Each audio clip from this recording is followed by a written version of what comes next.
Hello, folks. Hope you're having a fantastic Friday. We are ahead of Hurricane Fiona here in Nova Scotia, so that's good. No complaints. I don't think that's going to interrupt our streaming today. It may, however, affect a number of things I'm doing tomorrow. So just a little PSA. We are expecting to lose power tomorrow.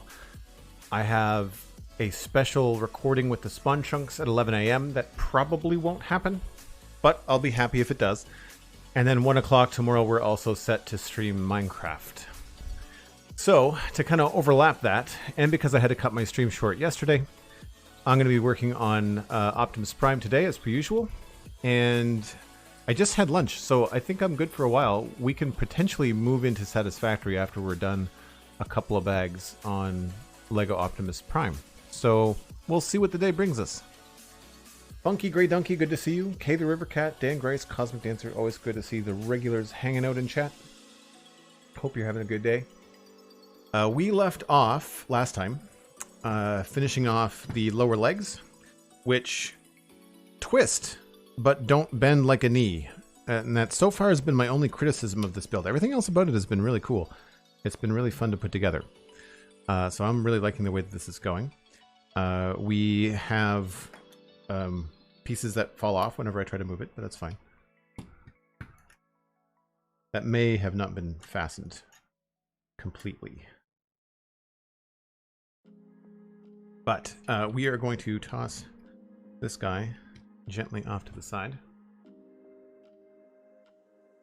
Oh, there's a plug that I should probably plug in. That's my phone.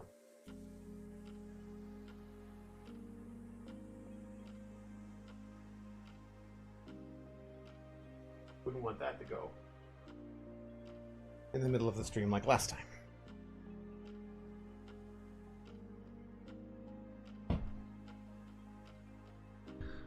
Forgot time zones, it's 12:30 at night for you. I'm late. I normally start at 1 on Fridays, but I had to eat lunch.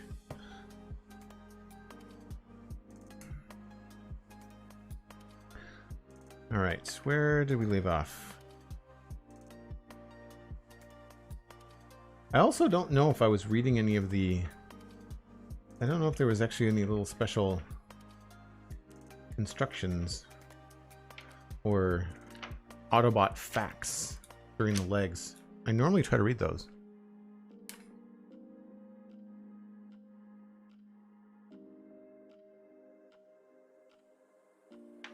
I don't see anything. It might have been at the beginning.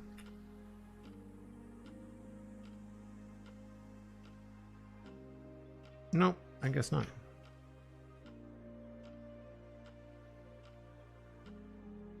So we did all this. This is bag 5. So we're on bag 6 now.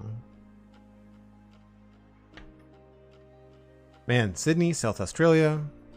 I think some people are in Hong Kong. It's always cool to see how diverse the chat room is. This was the last step. There's bag 6. Okay, so we're going to start there. Bag 6, page 76. Looks like we're doing feet, I would guess.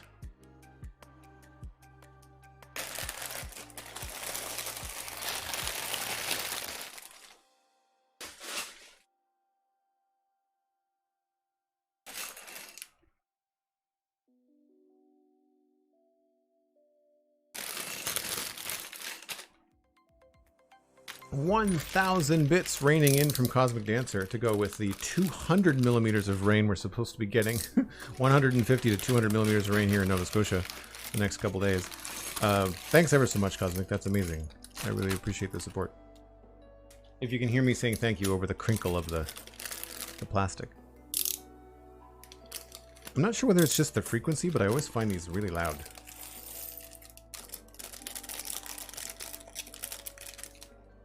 Now, I haven't changed anything with the audio setup. I've repositioned the mic a little bit higher. Hopefully, it's still pointed in the right direction. You guys can hear me clearly?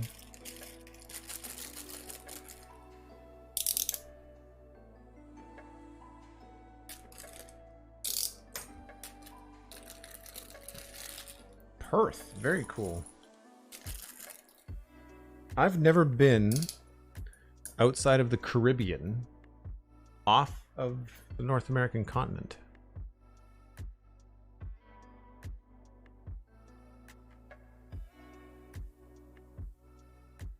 I also don't like the fly, so the idea of flying to Australia does not appeal. It looks like a beautiful place, but it's not high on my travel list. Well, those are some special pieces if I've ever seen them. Wow. Has anybody ever encountered pieces like that in LEGO before?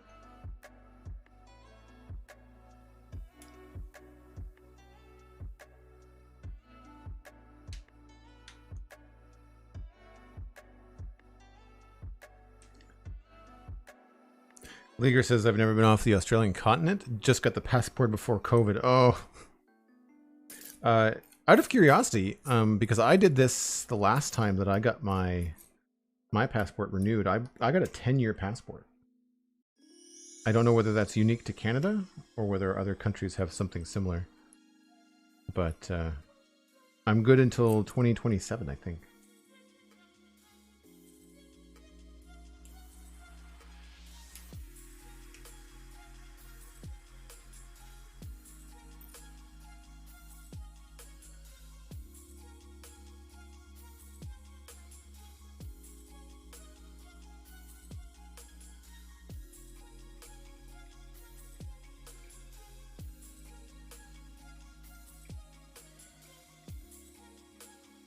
Lots of shiny parts.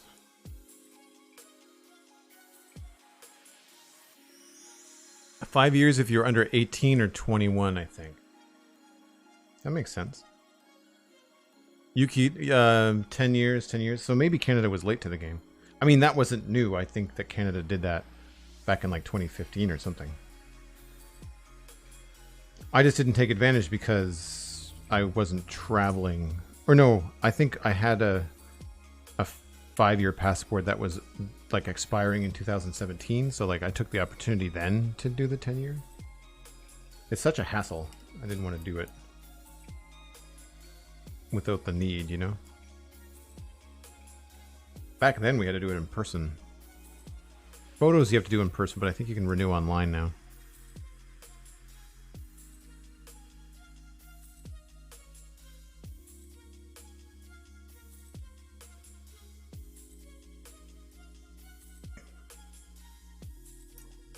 Cosmic, you renewed your passport recently, but you're not planning on going anywhere anytime soon. It is a handy ID document, I agree.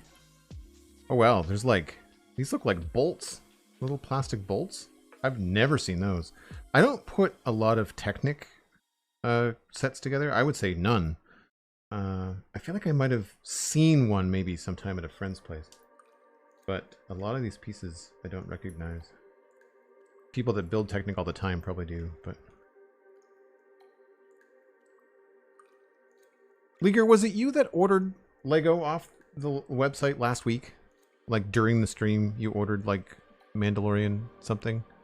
I feel like somebody in chat ordered Lego. I'm curious as to whether it came in or if you're still waiting.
No, wait, it was Mandalorian?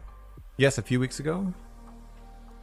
3 mini sets. Yeah. Like the brick heads or something.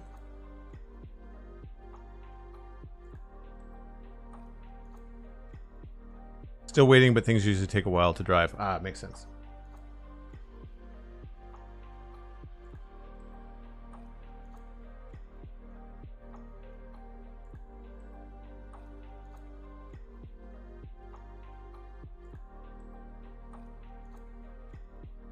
Lots of really tiny pieces here.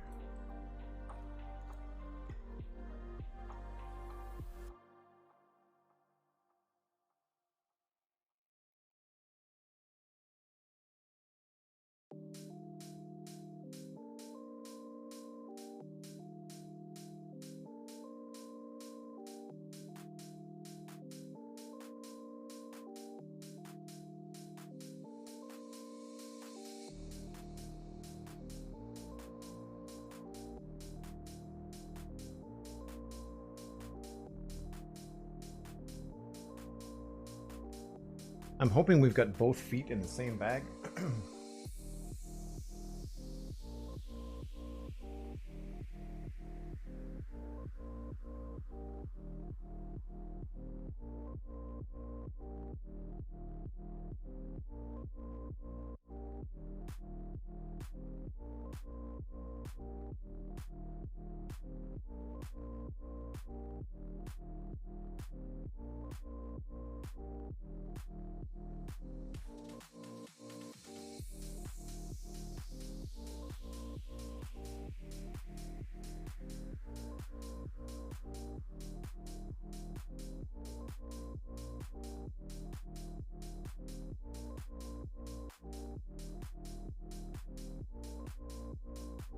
You'd love to visit. You'd love to visit Canada.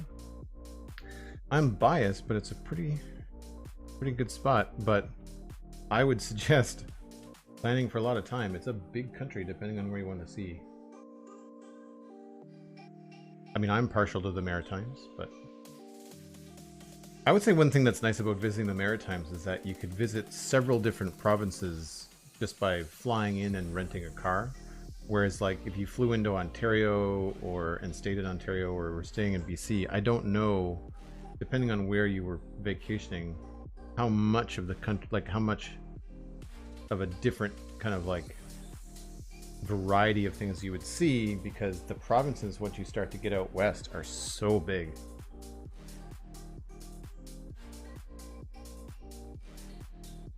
And I'm used to a province that I can drive across the whole thing in like an hour.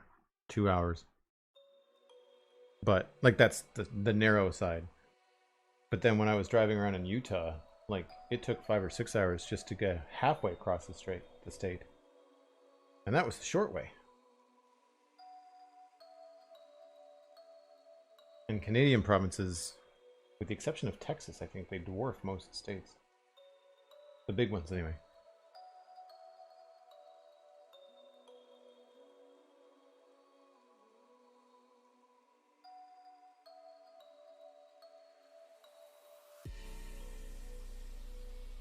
Are you all prepared for a power outage?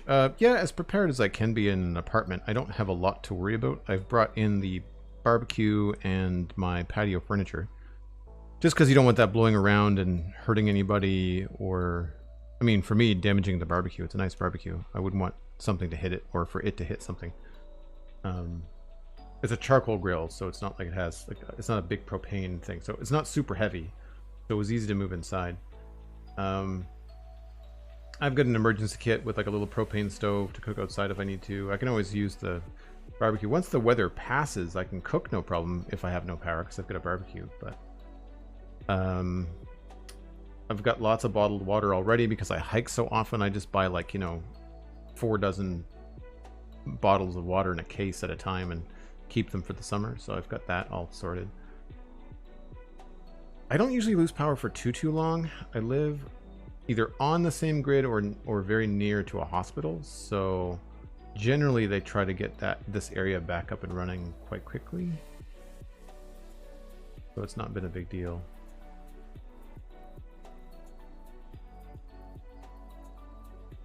I misjudged the width.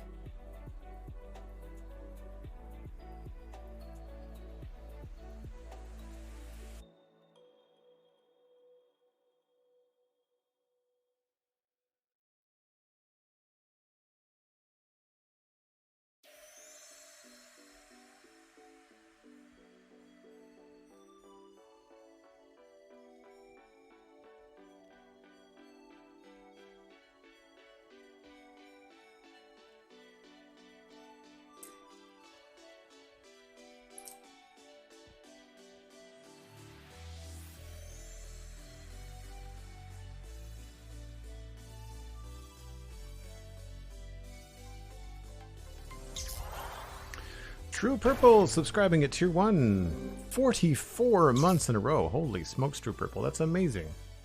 Thank you ever so much. Hope you're having a fantastic day. Thanks for supporting the content. Because of you and other people like you, we get to do Lego streams.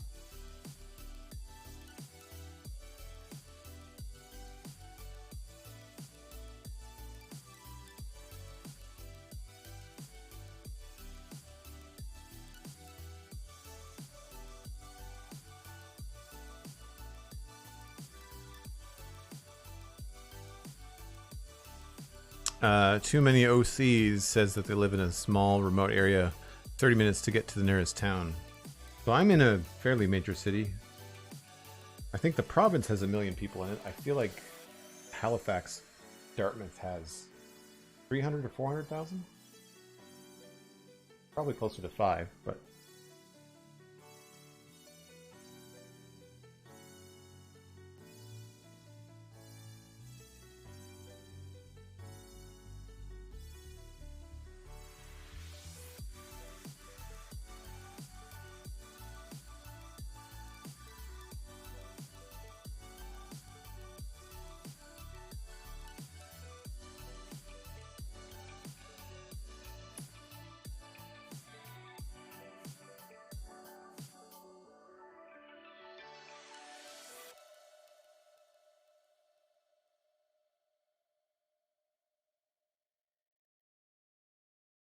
Odd numbers always mess me up. Oh, there's 4 of those.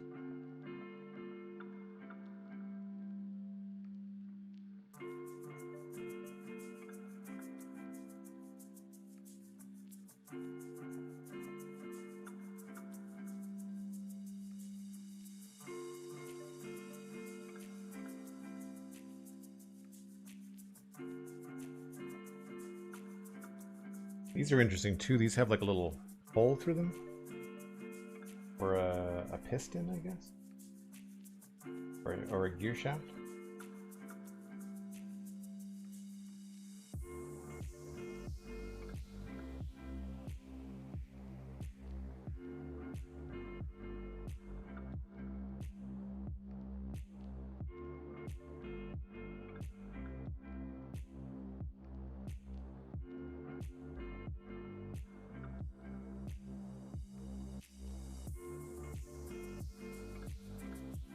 You got the bonsai set for Christmas. Finally had a chance to build it last month. So fun. Oh, that's cool, True Purple.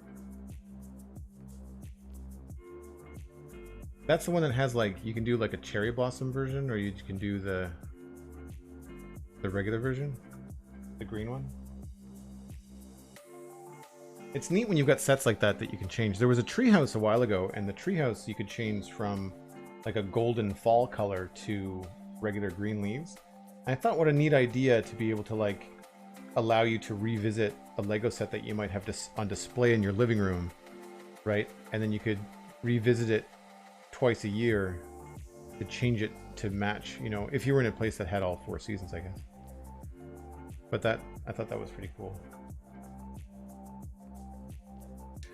I just heard something that sounded like a piece hit the floor. So I'm gonna check to see what that was. Aha! It was a bolt.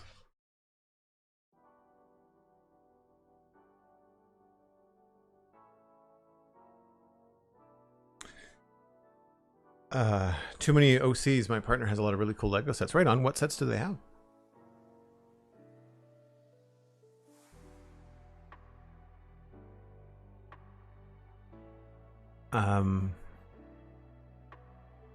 They're actually frogs, the cherry blossoms. That's really cool.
Blue Strat TV, thanks very much for the Prime sub. And the Rec Trex, hello, welcome back. Always good to see you.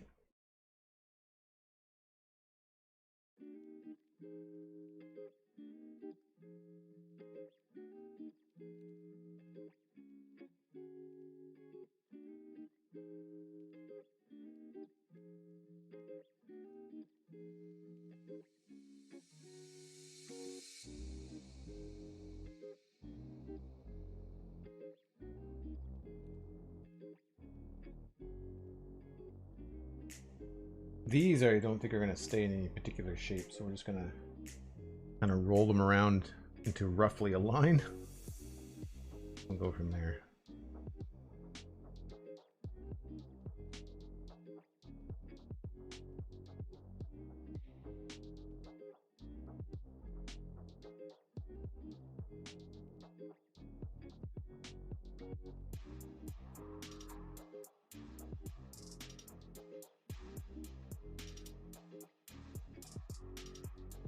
Yep, round pieces are hard to line up. Okay.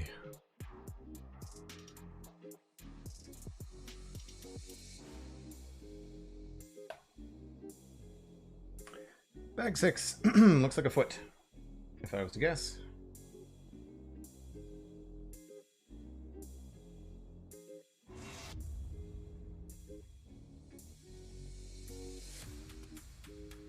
So we're going to put the blue piece on top of the black piece.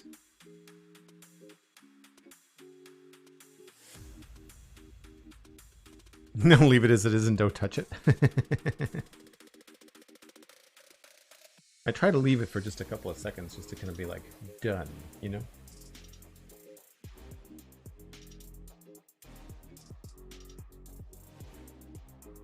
Imagine this was probably hard to get right. A lot of very specific heights on different pieces.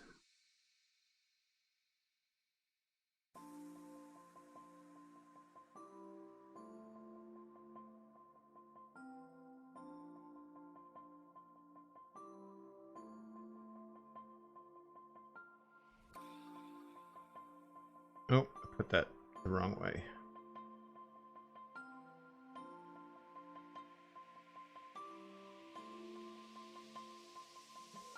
So yeah, these little black pieces have got a four-sided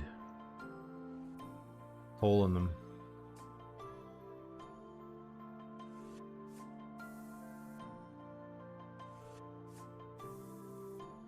Oh man, the pieces are very tiny. Yeah, this is a very small thing. I'm hoping that this is 2 feet and not just 1.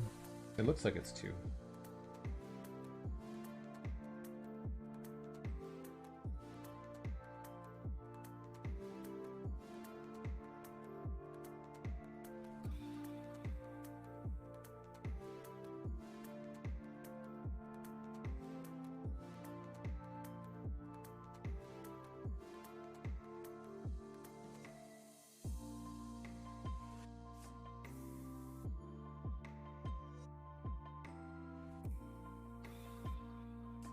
I imagine some of this means that it's probably going to be posable to a certain extent, which could be cool.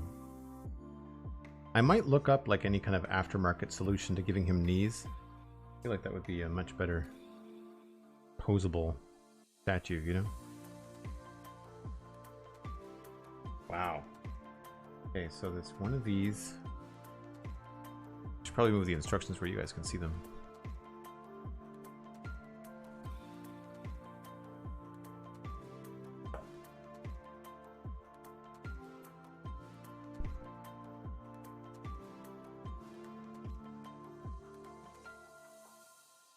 Alright, so we've got one of those, one of these little things. I've never used these before, and then one of these. So this goes in here.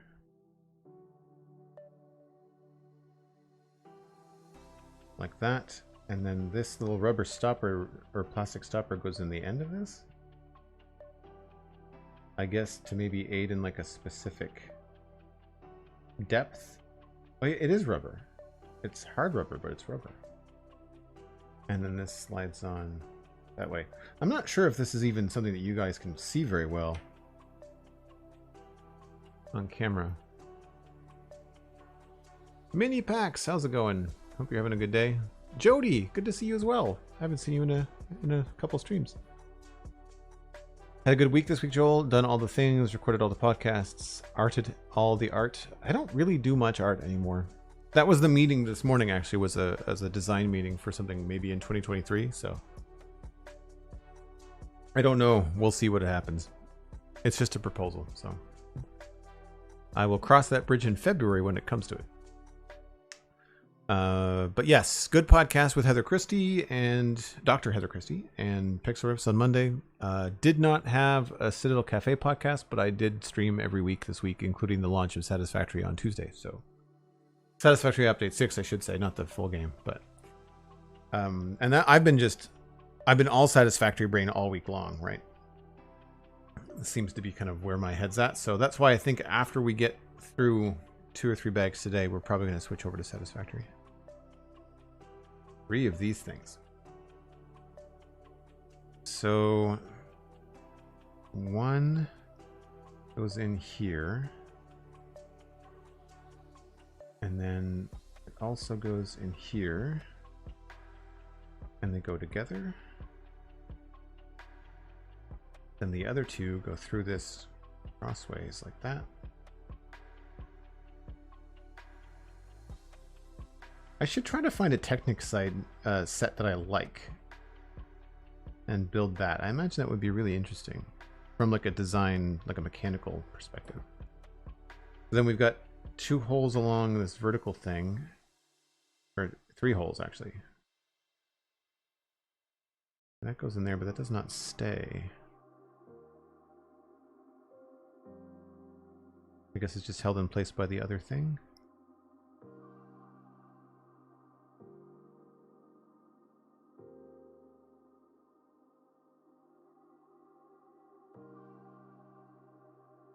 This goes through there.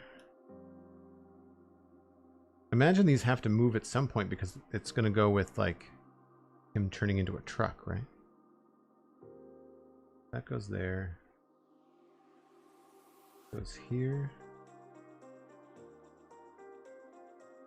Ah, okay. There's the tension.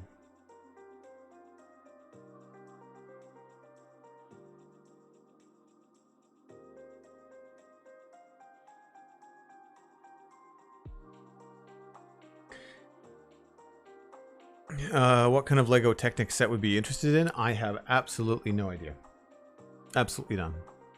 I've tried looking at like the cars, like they've done like Ferraris and Lamborghinis and stuff, but I never liked the look of them, and they're always really big.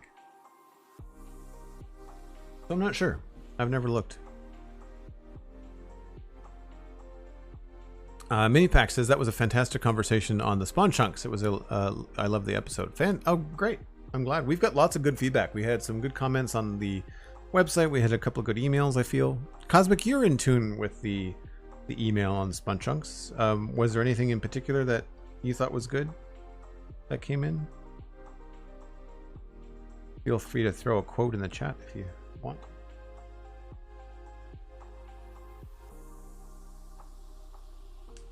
One of these, and we'll try to build this right this time.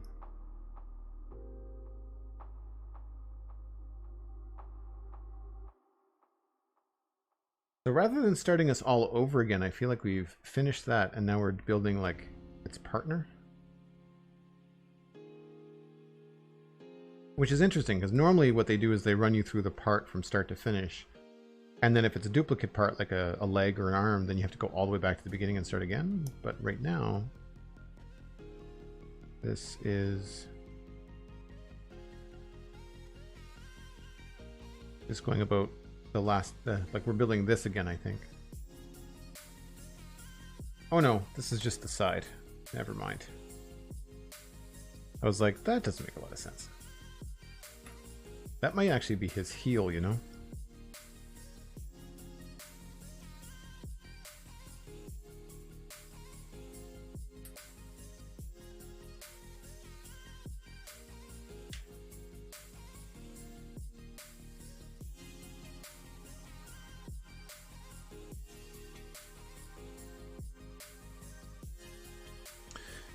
Yes, people really like the episode. Seems to have really made people think a lot about archaeology in Minecraft. People building on the ideas that were discussed.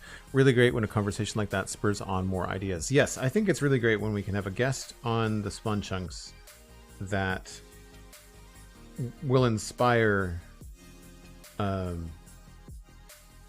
building like that. I think that's awesome.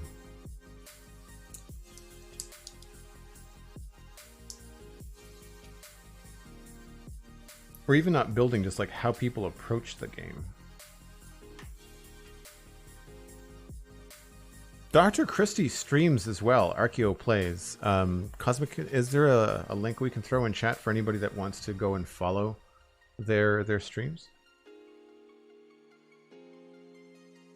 I think it's just Archeo plays as you would expect it to be spelled.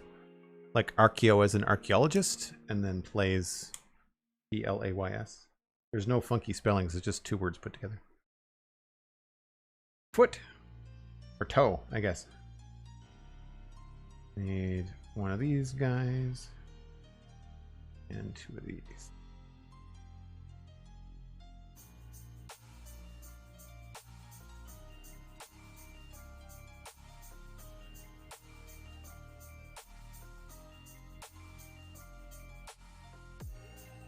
Wow.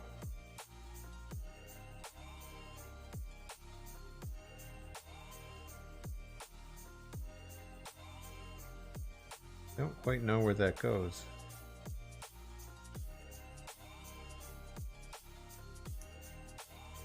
I think it's here.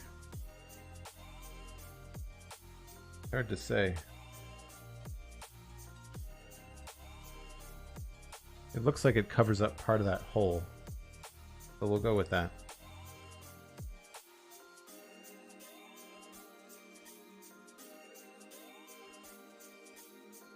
Oh no, wait. I see the blue. See the blue part. Goes there. You can see the blue part in the piece right there.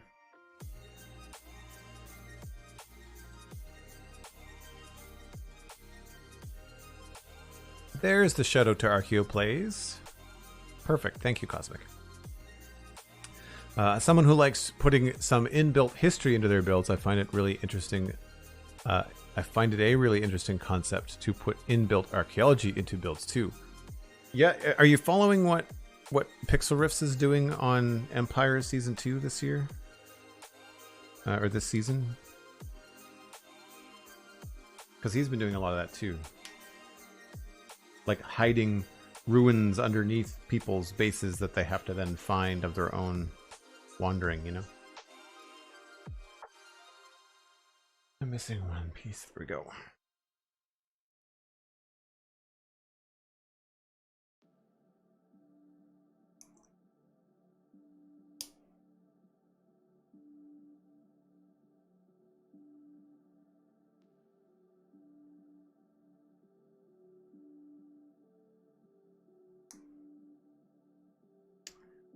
That goes like that, up like this.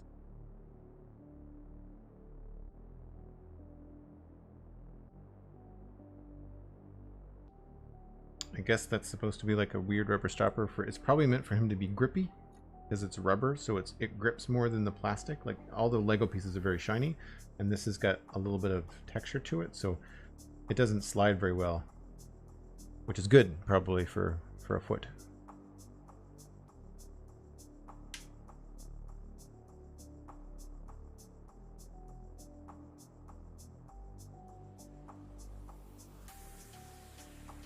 And I bet you that's a tail light.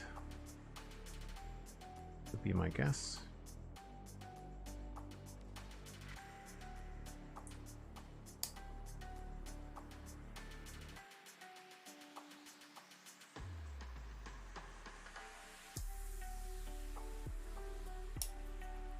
I've always loved these reflective pieces, these clear pieces.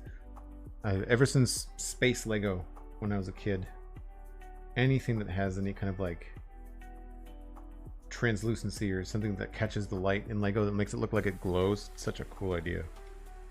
I'm really looking forward to the DeLorean time machine set because there's actually a light in one of the pieces. Comes with a little watch battery.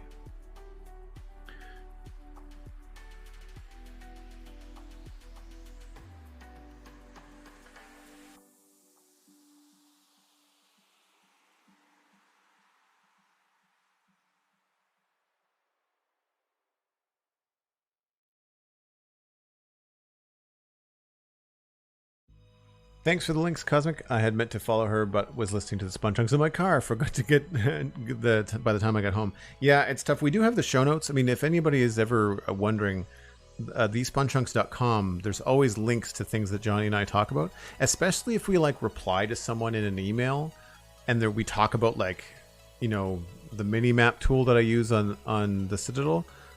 I'll have links to those email responses under the emails in the show notes.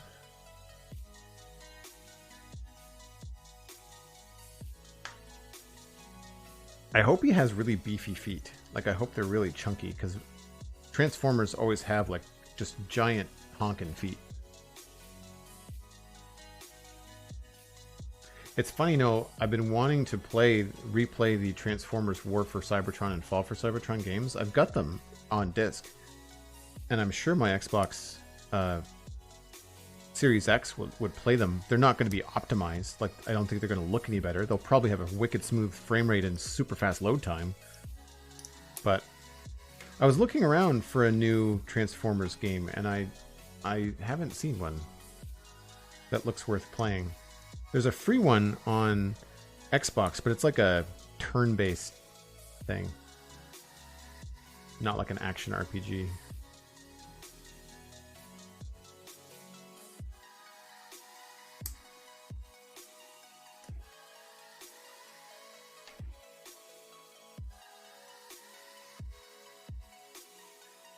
And this goes here.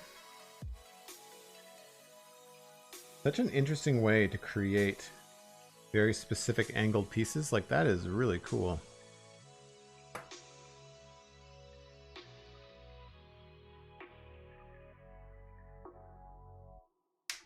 So we are going to have to start all over again.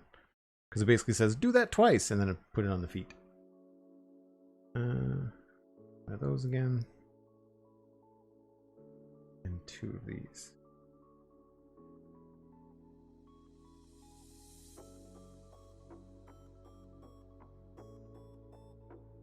Again, rubber stoppers that are facing down.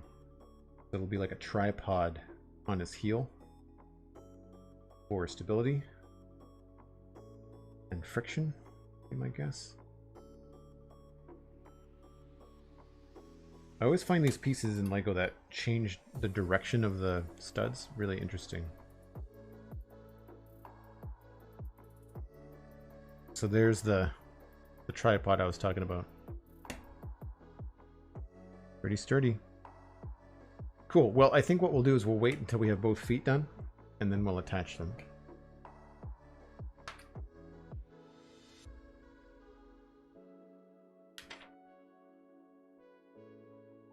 That's pretty cool. Do people find that the matte color that I'm using, the gray matte, is a good color for LEGO? Like, you can still see all the pieces really clearly?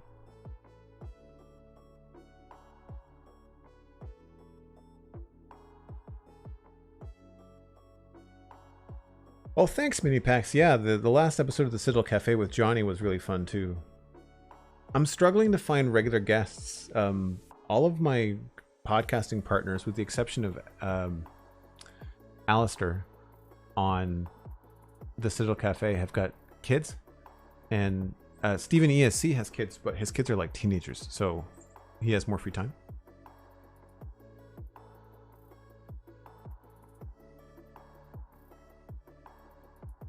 Everything shows up fine. Thank you, McScrewgunn. Appreciate it.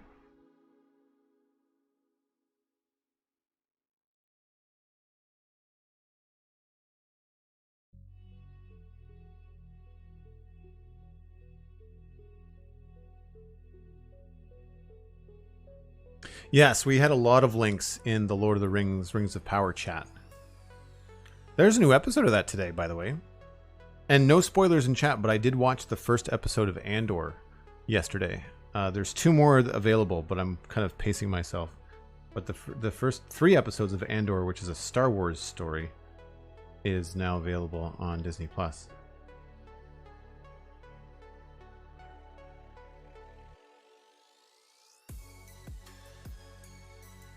3 of those, 1 of those. Yeah, 1 of these.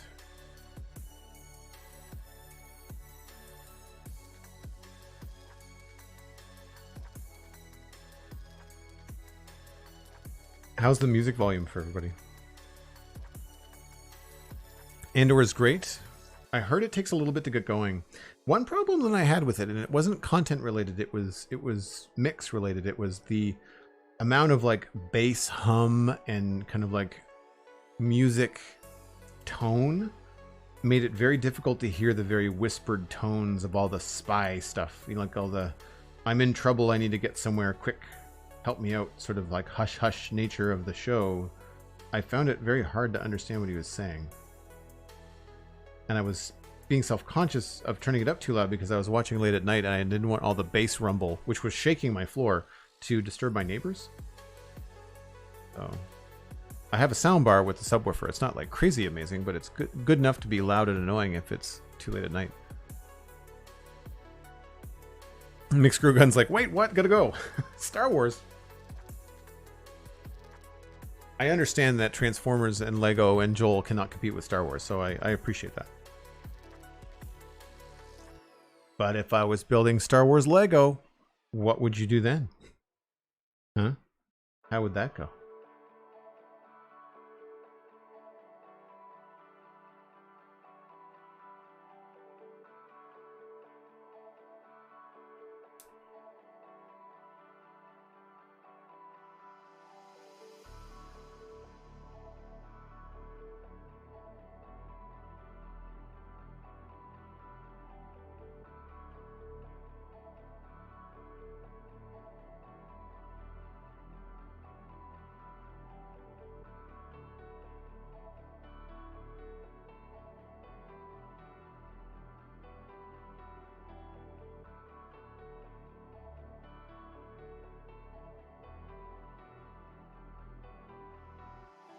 Yeah, these are very intricate solutions to what I'm assuming is like the functional issues that they might have had when first designing this set. Was like, well, he's great, but he doesn't stand up. Or he stands up, but he slides around, you know? Like, I feel like I would have loved to see like the iterations and see...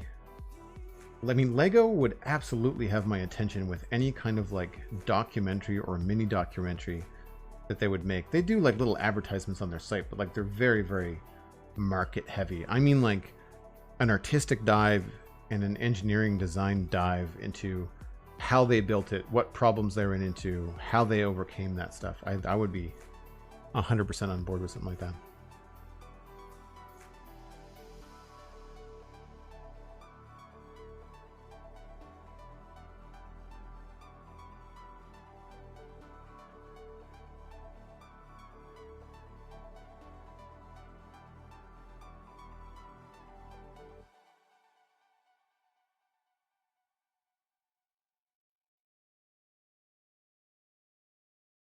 Trexoman, hello, welcome in, good to see you. Jody says, I've always wanted the huge Lego Millennium Falcon or Super Star Destroyer from the early 2000s that are like $1,500, but have never had that much disposable income. I do find that challenging. I won't let myself buy any more Lego because I have so much to build. So until we're done building, I'm not buying myself anymore. And I've got like 5 sets to do, 6 sets to do. So we're here for a good many Fridays. It's going to be fantastic. But I also have a challenge when Lego sets get into the $1,000, $800. If it was something that was like my full-time job, making content for Lego, or if it was like if I had a Lego city that I was constantly updating as a hobby, then yeah, like I could maybe see it, but then again, like if you've got a Lego city how are you fitting the Star Wars AT-AT, you know, into the Lego City? It would depend greatly, I think, on what kind of project you had going on. But there's some that I feel are grotesquely overpriced. One of those sets is the Hogwarts Station 9 3/4. I feel like anything with the J.K. Rowling's tax on it is a rough go. It's a tough sell for me. I'm also not a big Harry Potter fan. Not that I don't like it, it wasn't my thing. I was too old at the time. It appealed to a lot of other people. I say too old. It wasn't like part of my zeitgeist of growing up. I think I was 20 when the books were at their height.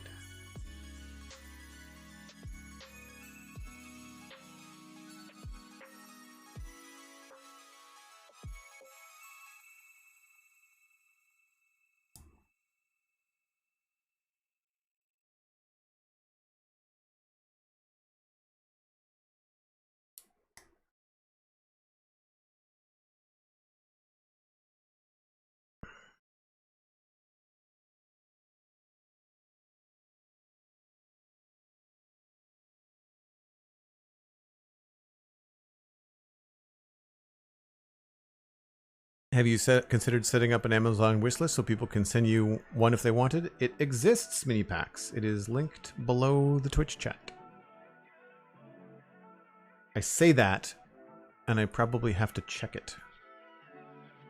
What I should do is add that into a Nightbot command, probably. I don't want to feel greedy about it, though. Like, I already have enough Lego for quite some time. There's a certain balance between the excitement of having 5 or 6 really cool sets to put together and the guilt of having some sets that have been on my shelf that I received as gifts for 6 or 8 months, right? So yeah, there's a balance there. But yes, there is a wish list. Here's the problem, is that Amazon prices are very different than Lego. Lego.com is usually the best place because it's free shipping. You can order from lego.ca and just ship it. But I guess Amazon is something with a wish list that it would allow people to ship it to my address without knowing my address, right? Whereas on Lego, you'd have to do that. Lego doesn't let you create like a wish list that you can make public. The Lego wish lists are just for you. It's like a favorites list.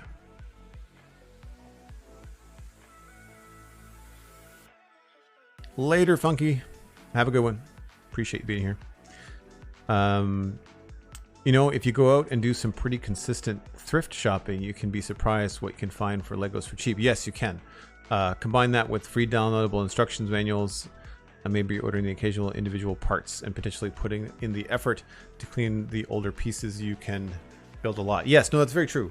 And if I was constructing something of my own, that would be the way that I'd go. I also picked up the shuttle Tidarium. I want to say one of my other sets. I think it was the shuttle. Oh, the shuttle and the AT-ST walker, the small AT-ST walker that I have. Those were both secondhand, but they were secondhand sealed boxes. It was a toy collector that was getting rid of stock in his basement, and he was getting rid of Lego because he wanted to make room for something that was doing better for him, which was action figures.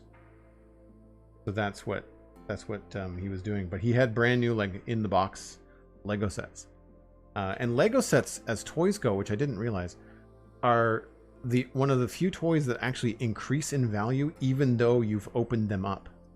Like, if you've opened them up and built with them and played with them, they don't decrease in value. Like an action figure, sometimes if you take it out of the plastic, it like drops in value depending on how rare it is. I thought that was interesting. Am I supposed to have 4 of those?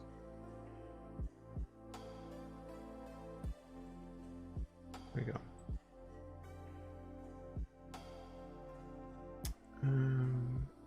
That.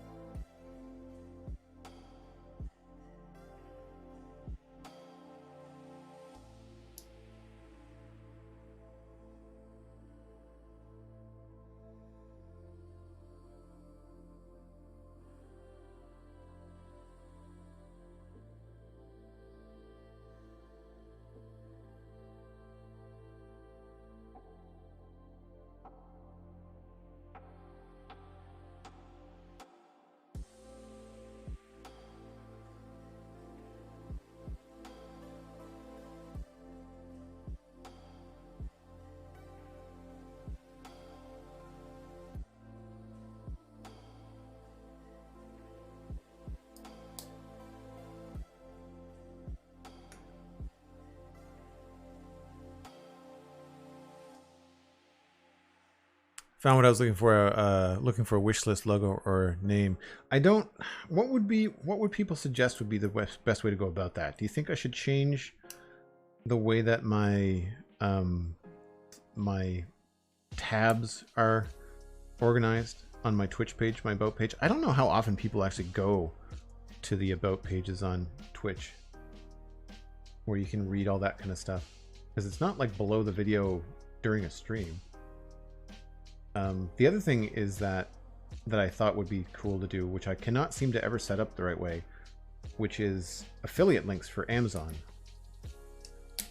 And from what I can tell, the affiliate links on Amazon, they'd only work if the person ordering was Canadian.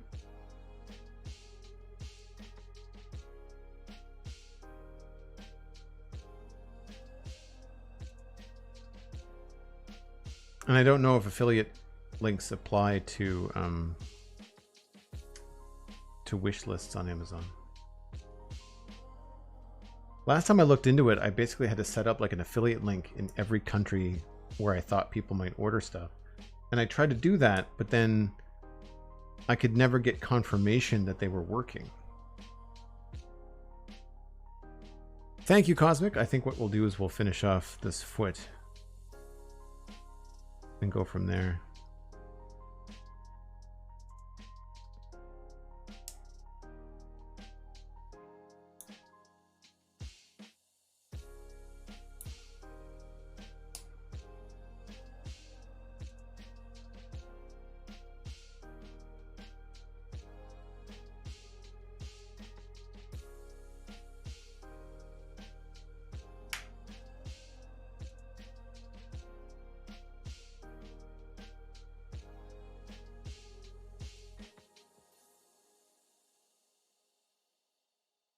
I really like the shapes they were able to create with these little wedge pieces.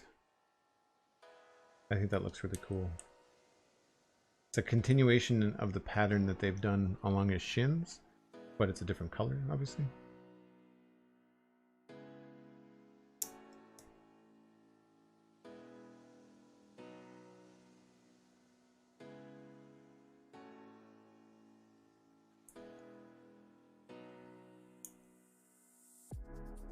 Oh, is that right?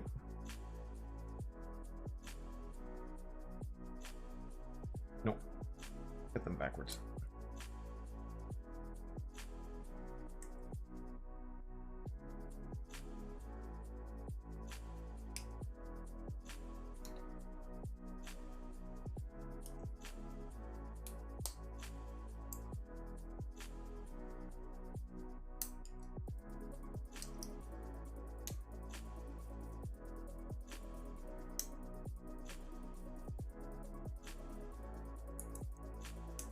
There we go.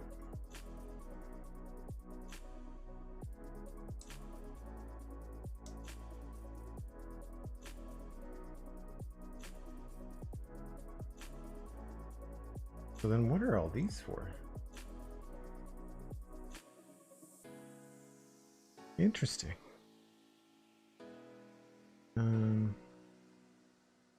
One of these, one of those, no, two of these.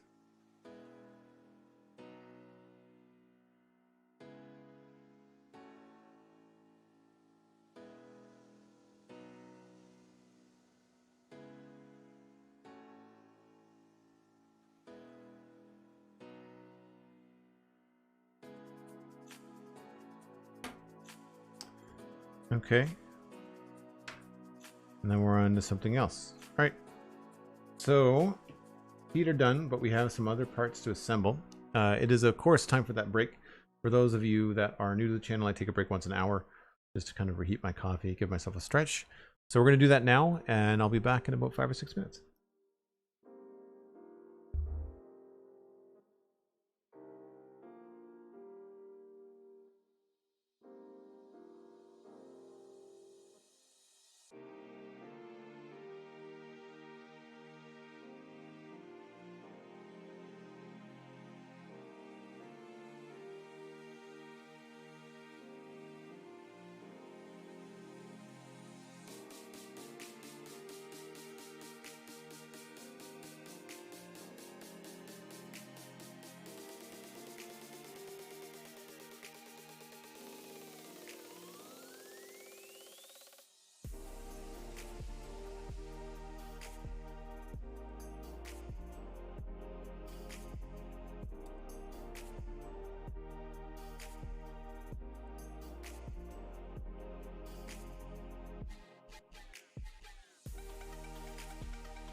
Trexoman. Oh, is this the last bag? No.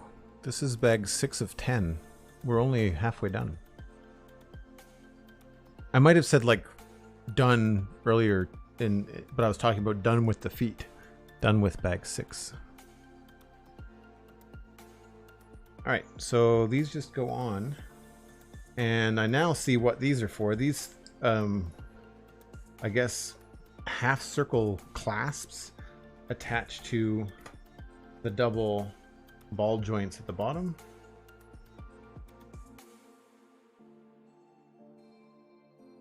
Requires a fair amount of pressure. Wow. Interesting. That's not easy.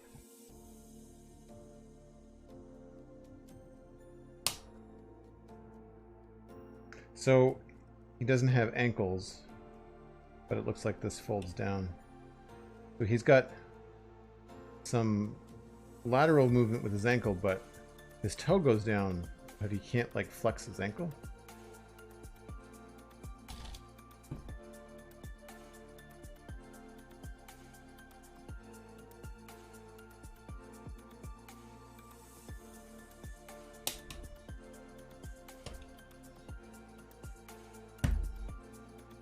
That's sturdy though. Good stuff.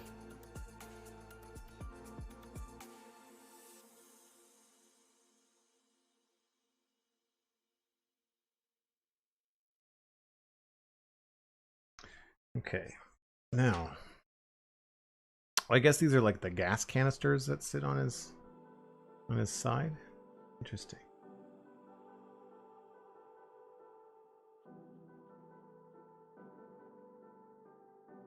That piece goes there.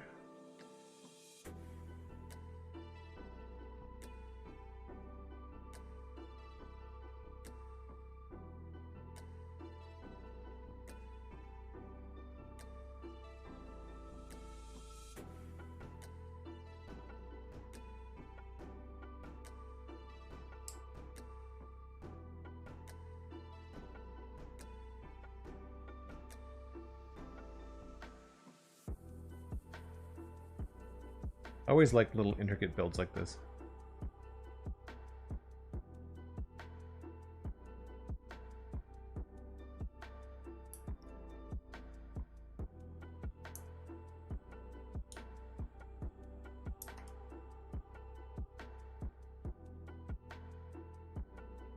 And then these two go across the front and across the top.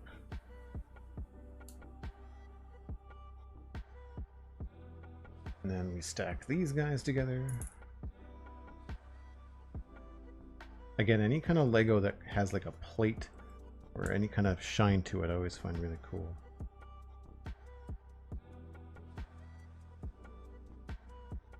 Yeah, and then we just do that again.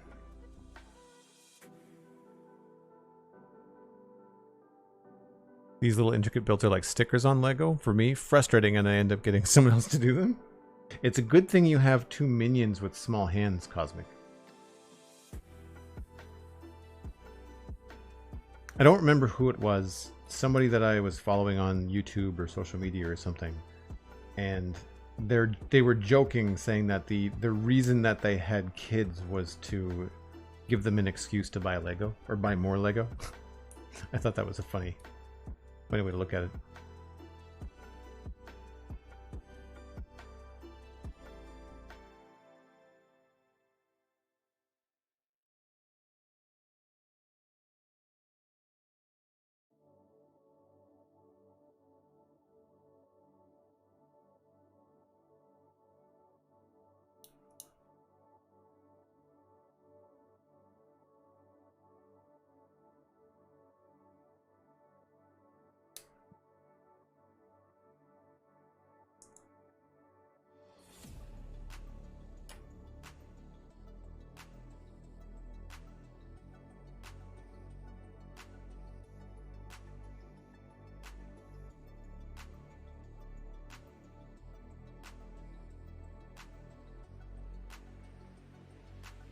2 little pieces left over.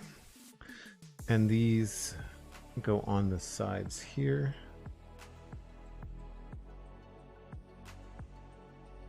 I'm guessing that they're meant to swivel.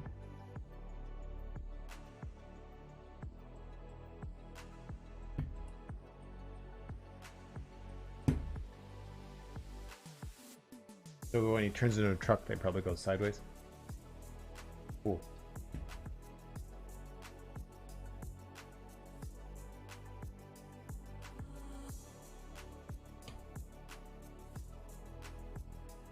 And remember when we were attaching this weird little piece earlier? All that does is give you a limit on how that rotates. I really find stuff like that interesting. So they want this to have a very specific, like, twist it until you can't twist it anymore sort of situation. That's very cool. Very cool.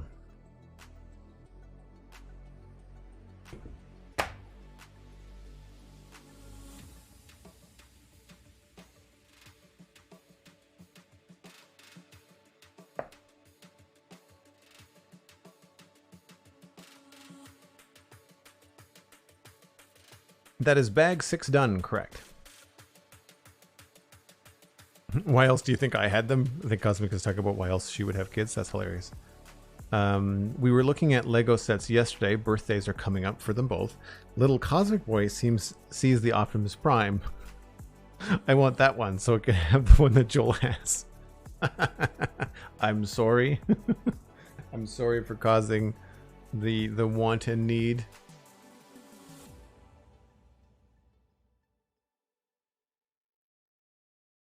I guess we're on to bag 7, right? Bag 7?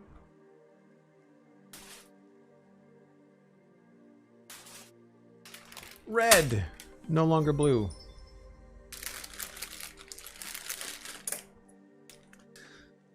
Okay. Silver drum lacquered Lego elements were added to the faceplate, shin vents, fuel tanks, and side mirrors to match the feel of the original toy, which had chromed details. The original toy, by the way, was metal.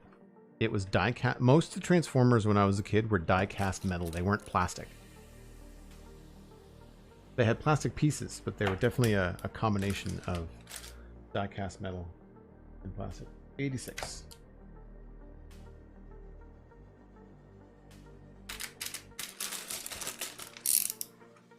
We're probably going to be able to get through 7 and 8 today because these don't look like overly big bags. Like the feet were, or the legs were huge bags. Huge bags of parts. 1,000 bits. Bag 6 is done. Thank you so much, Cosmic. 1,000 bits. My goodness. Really appreciate the support. Something that well, there's dangerous. A little clear piece like that. I'm gonna make sure you get those.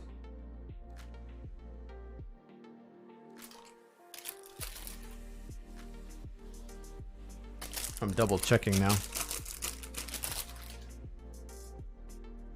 I was gonna say something, I completely lost my train of thought. Oh, huge thank you to everybody that has been resubbing this week. We've seen a lot of people coming in with like 3 and 4 years or 16 or 18 months subbed on the channel, and I can't thank y'all enough. Ooh, custom piece. I say we're doing an arm. If I was to guess, I would say we're in arm territory. Because those are shoulders. I mean, I'm cheating. I've got the box right there.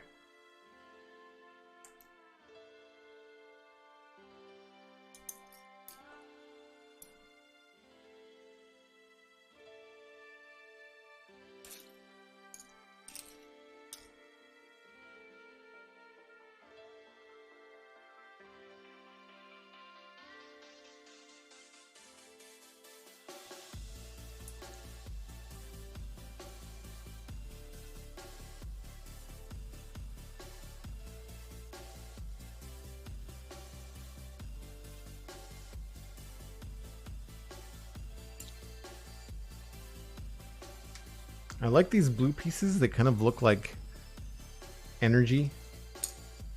It's a cool idea to use like a bright, fun color for like some of the inside construction parts.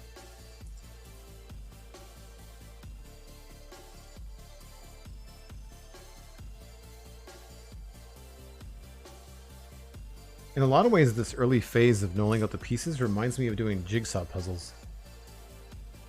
Is that a thing? Do people do jigsaw puzzles live on Twitch? I never even thought to look at that until just now. Has anybody ever run into someone doing like a Let's Chat with a giant jigsaw puzzle?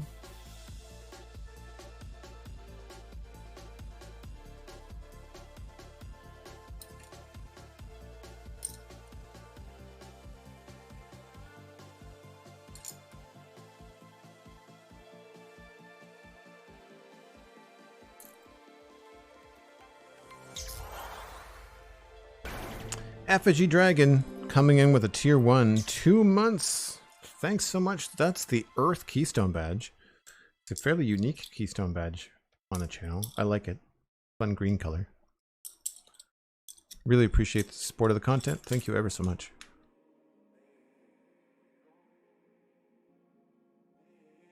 Don't skip arm day building? I never skip arm day. I do my chest and arms at the gym together.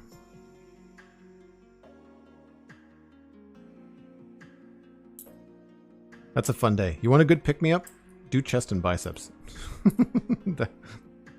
That'll boost your day.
Effigy Dragon, love your streams, the Citadel and Spun Chunks, awesome content all the way. Thanks so much. That's really nice of you to say.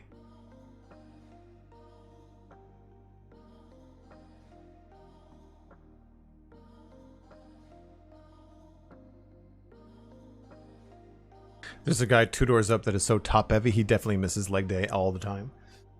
So I have a good background in that. Both genetically, I have big legs, so they do not take much.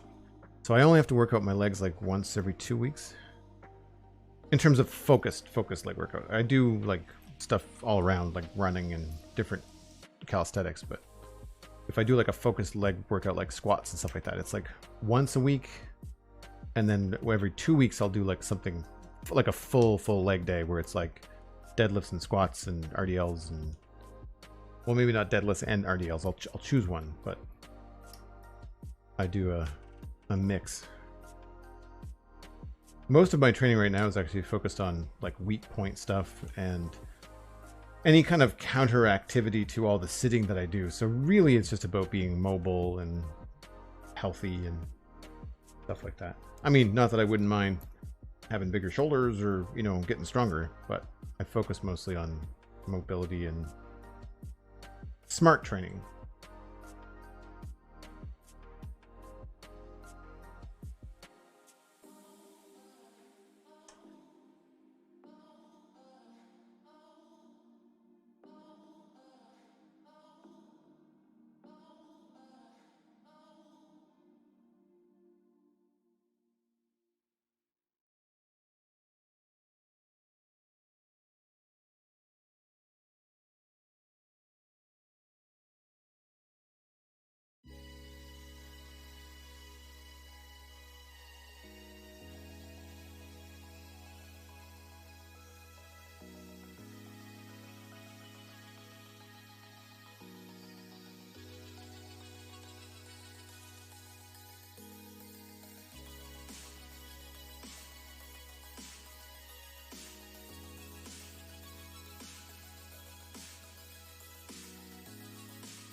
I'm not sure if that's cheating or not.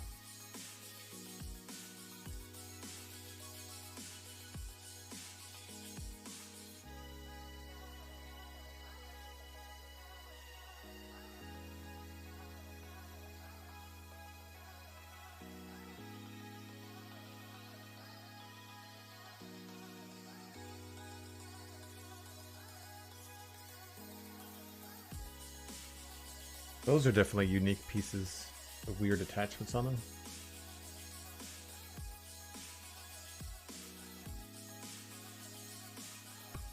Is there a workout you can do to be taller? Asking for the short Cosmic.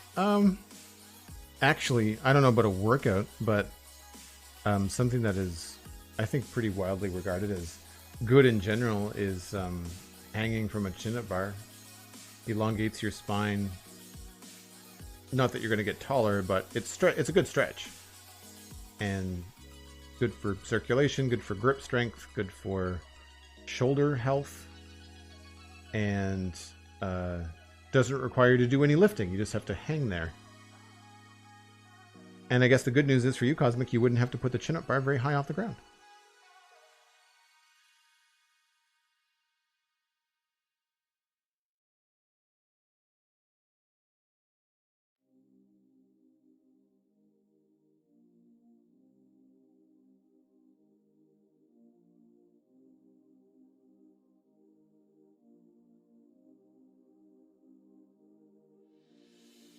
A lot of hinges in this bag, which makes me happy. I think there's going to be some interesting, fun, moving parts to all of this.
Inversion table for spine stretching, I think that's a little involved for just at home, right?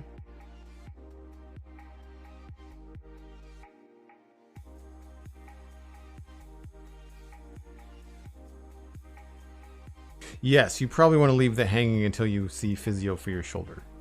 I mean, any kind of chat here on the channel, we don't normally get into personal stuff like that, but it's never ever advice. It's always just like, this is what I've learned over my years of training, but it's never advice.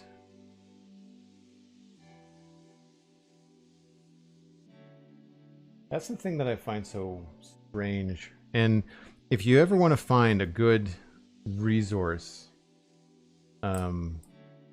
online for things like coaching or training advice, usually the people that go out of their way to say, it's such a personal thing, you should really do what's best for you, like those are the people that tend to be, I find, the best barometer for who to follow, because like they're being super considerate that not everybody is the same, you know? And I think that it goes a long way. And when trainers are aware of that, I think it makes a big difference.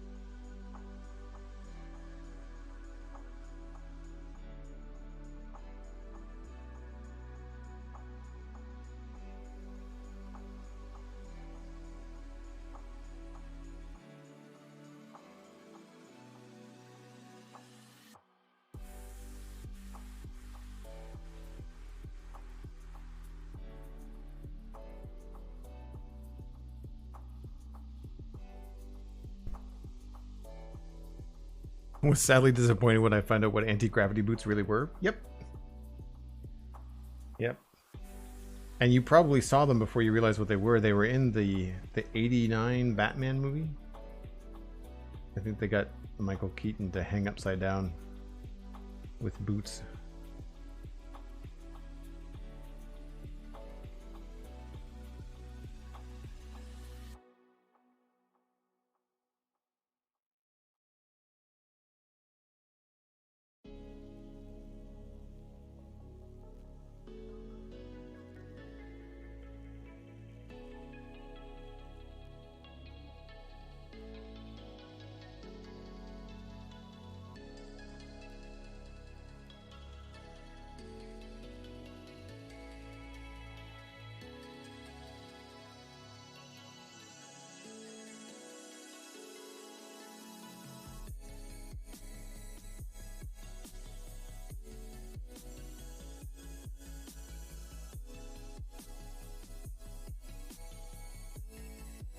I feel like we've heard this song before.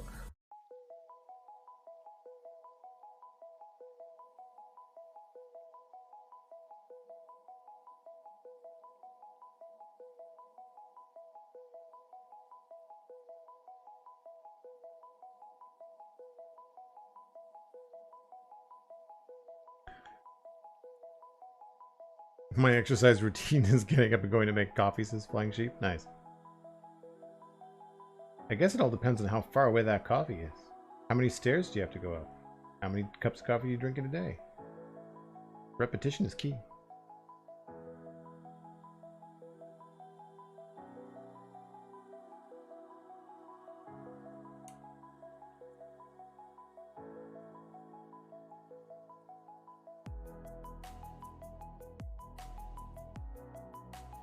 So more of these cool ratchet and socket joints.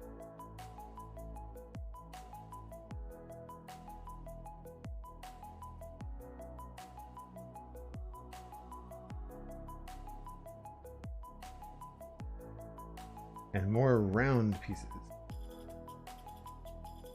that roll around everywhere.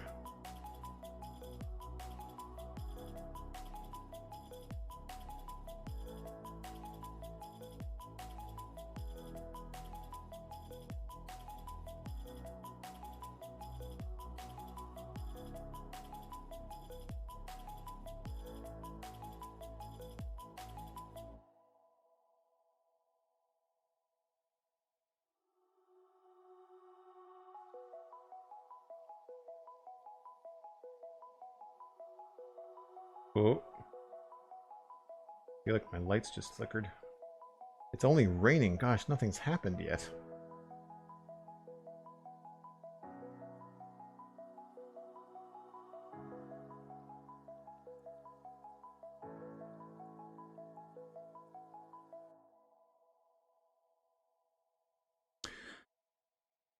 I had to dial down my coffee intake a while back. Was drinking 10 to 12 cups a day.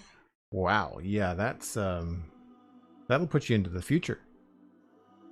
I drink 4. I have a French press in the morning that has roughly 2 cups in it. It's more like 2.5, I guess. And then I drink another French press around lunch, but it's like 1 cup with lunch, and then another one usually comes into the stream with me, and that one gets kind of like nursed and reheated because like it's a little easier with Lego. I tend to drink the coffee faster with Lego, but when it's video games, it gets cold. Every once in a while, if I have a lot of thinking to do in Satisfactory, I'll drink more coffee, but that's it.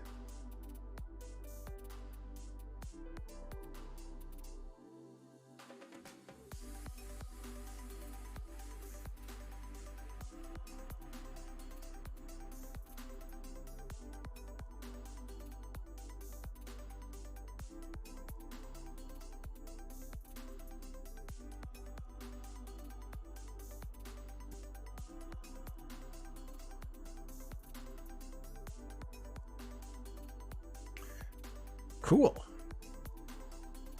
That is bag 7.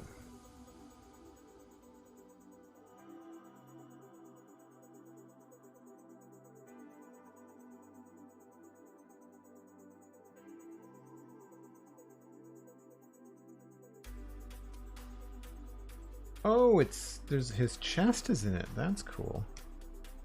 Same thing. I think we're gonna move him for now.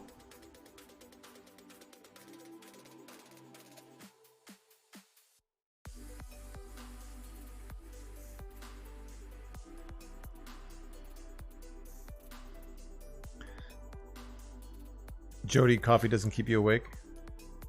I find it will if I have too much of it, but it's more about just... I find the acidity is really high, right?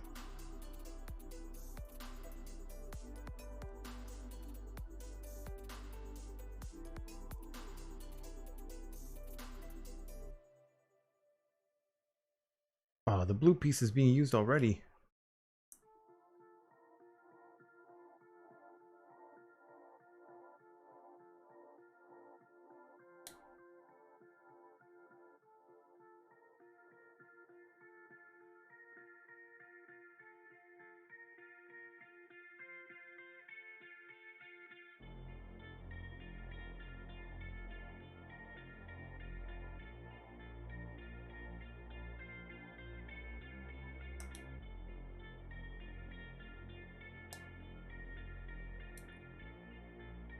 It's not been a very Lego clicky day until just now.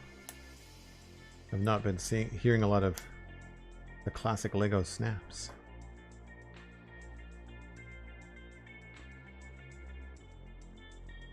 Oh, I did that wrong.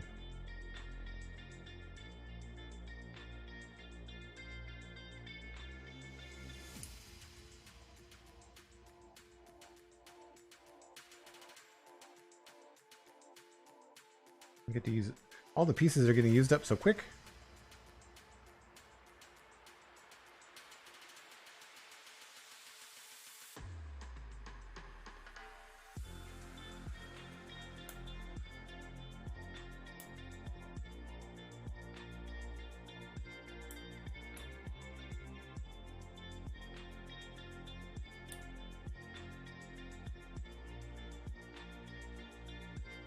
Yeah, I know people that have decided to just not drink coffee for a while, or only drink it on special occasions, that kind of thing. I find that I don't drink it to necessarily wake up. I don't use it as a stimulant. I mean, it obviously will do that, but like, I just like it. I like a nice bitter coffee with a dessert, or I like... I mean, I say that I also like a glass of whiskey with dessert too, but I like coffee in the morning. Coffee with pancakes is fantastic. I would not give up coffee and pancakes, or coffee with pancakes rather. One of these, two of these little guys, one of these, one of those, and one of these.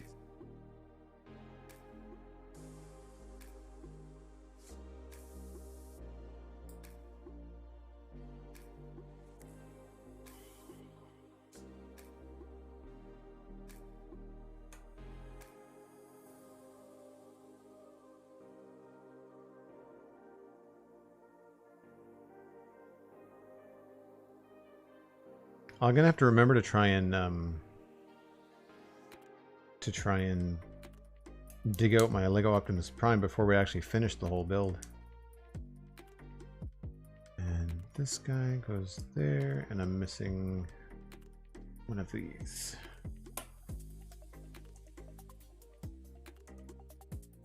Oh, I see. These are like his side, his like abdomen kind of panels. That's cool. And then this attaches that.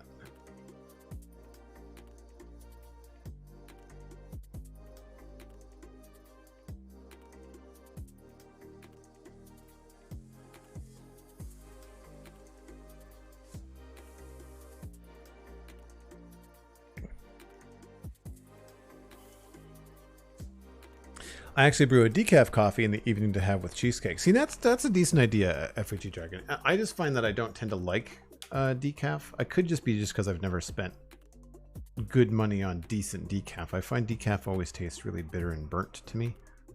But I'm sure there's good decaf out there. It's not a necessity, so I've not gone out of my way to try and get some. All right, so we've got one of those, two of those. I need one of these plates, one of these plates, the grippy parts, and the little gray part.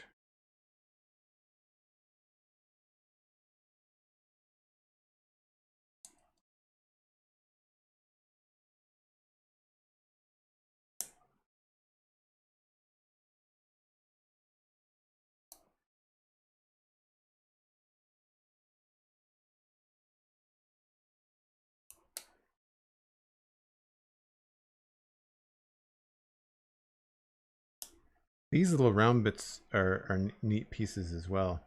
These kind of like rounded corner pieces. Does anybody know if there's a oh, that's annoying. There's like there's a teeny tiny little logo in these pieces. Never even noticed. Not even a logo. Like a heart stamp.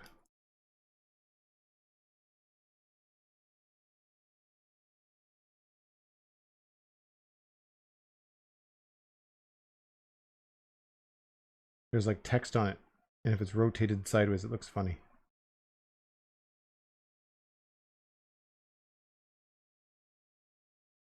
I don't know whether the autofocus on the camera will pick it up. But...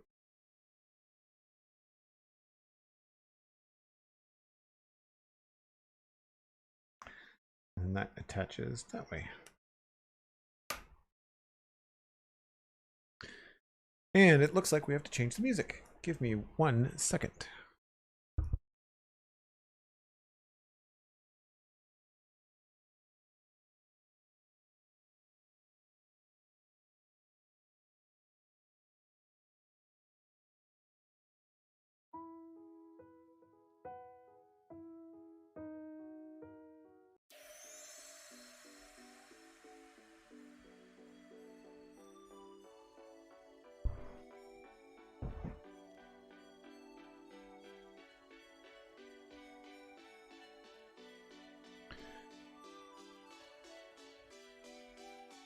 Oh man, now I want cheesecake and it's all your fault. Man, all your fault.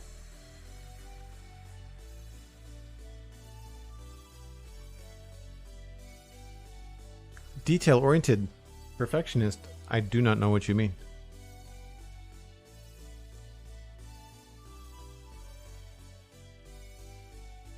New piece.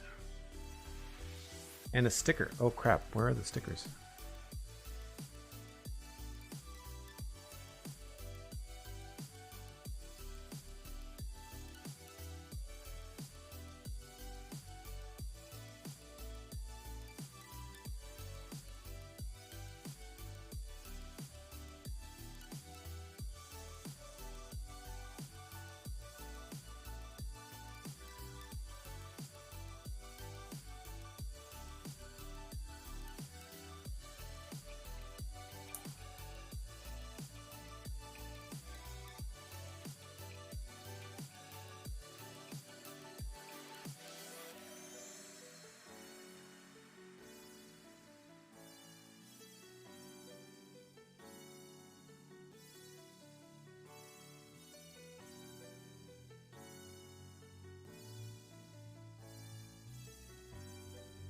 Whoops.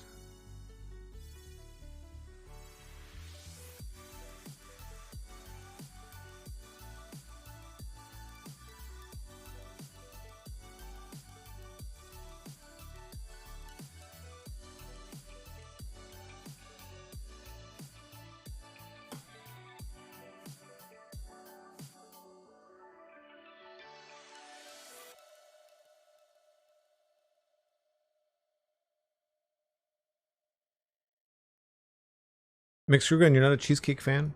I like if it's really nice cheesecake, like something with nuts and toppings and stuff. Plain cheesecake, not so much.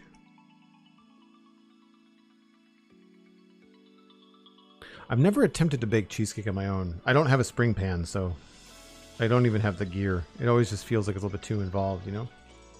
All right, looks like it's time for stickers.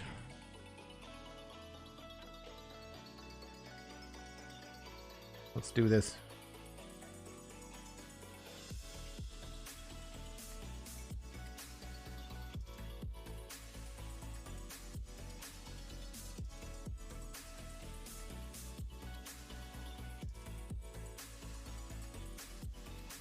Be nice if it was the same gray.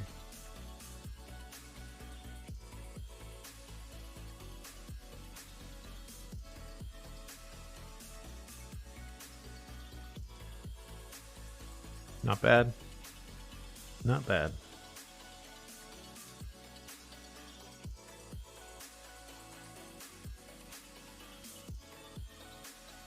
Yeah, it's a different gray.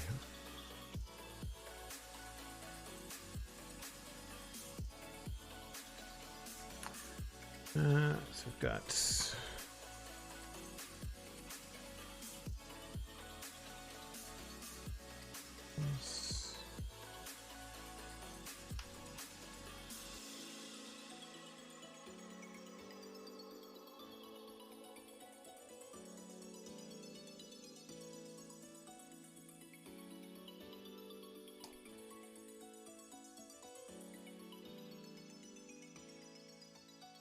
Aligning stickers is pretty good if you look at the edge of the sticker. It's hard, but tweezers are an absolute must, and I have to give my buddy Chad a shout out for that. He builds like models, like model planes from like different eras in history, and he was like the tweezers are a game changer, especially if you can get like angled tweezers.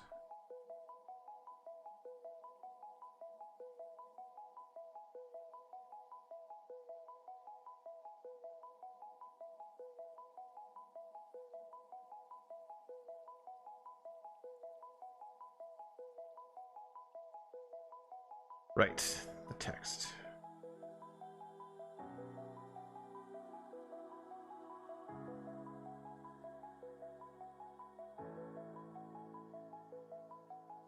I can't even read what it says, it's so small.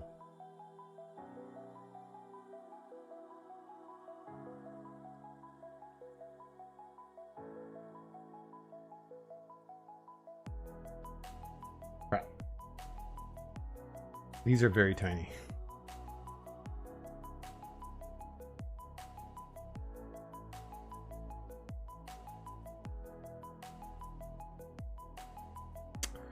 And then that attaches to the side.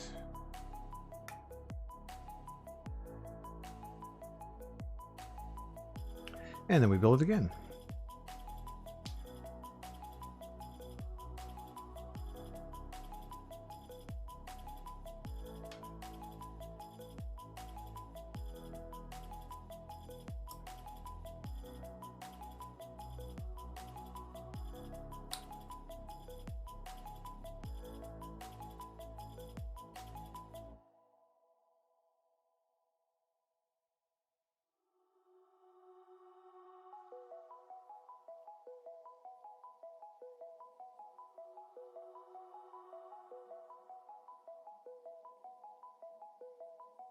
If you can read this, you're too close. Yeah, pretty much.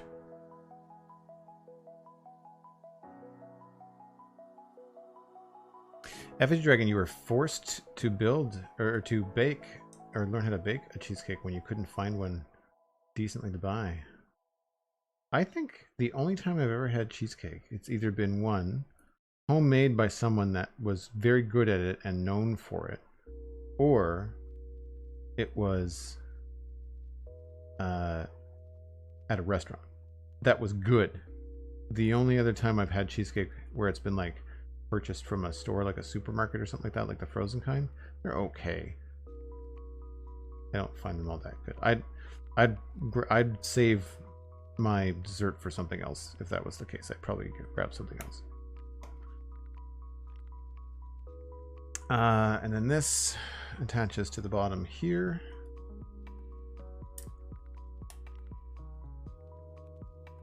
So that is meant to swivel out a little bit, and these are meant to swivel to the side a little bit. I think I did that right.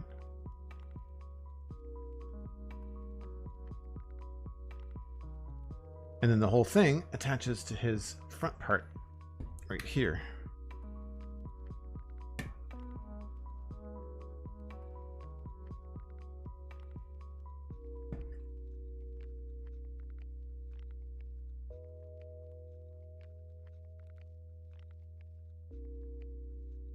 And it looks like it's meant to be like in a bit. It looks like it's meant to swing in and grip his parts there, and then these are supposed to kind of stay out by the wheels. We've just given Optimus Prime 6-pack abs.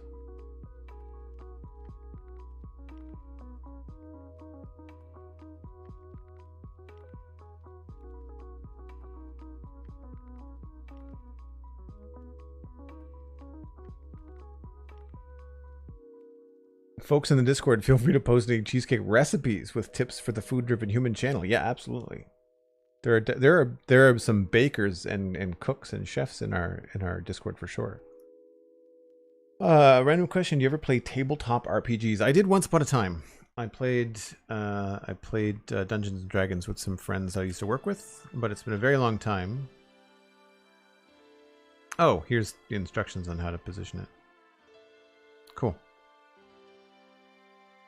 Yeah, I liked it. And one of my other tabletop experiences was a one-off campaign in the Star Wars tabletop RPG. I don't remember the name of it, but I quite enjoyed that as well.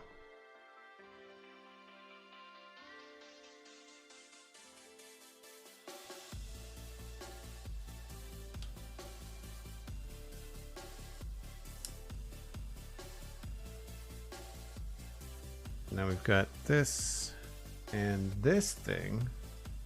So this is special. This has the other half of this like ratchet sort of piece on it. And so there's a big exclamation click thing. And then you can hear it.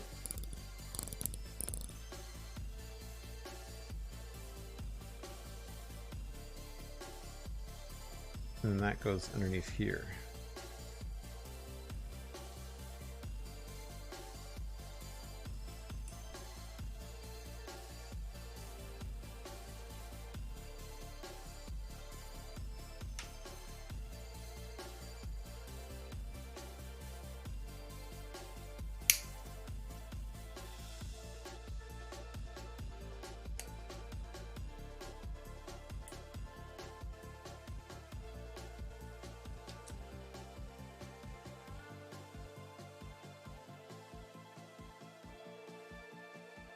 Off to recording, but it was nice to see you in progress. Thanks so much to Nookie. Appreciate you being here. Hope you have a great day.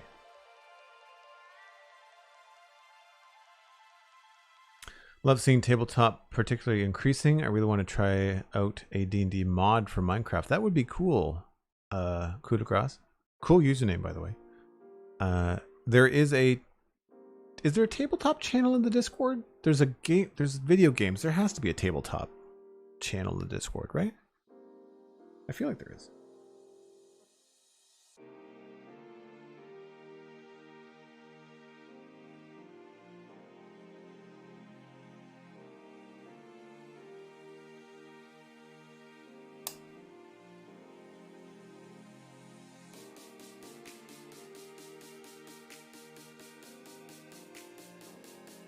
We are definitely building an arm here.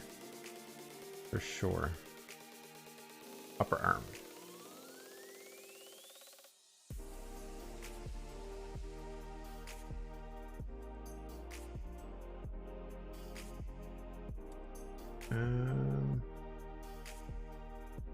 Can't tell which way these go.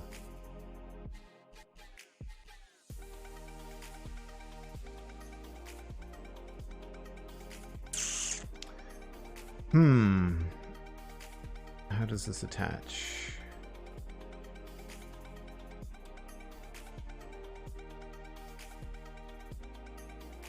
So we flip it over and sticks out that way. Okay.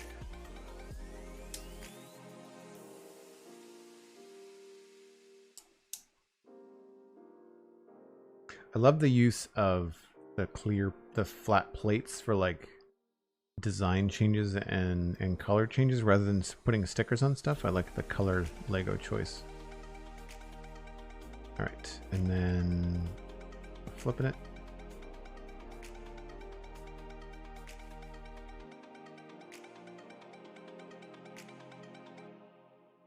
And then we have 2 more of these with another gray one in the middle.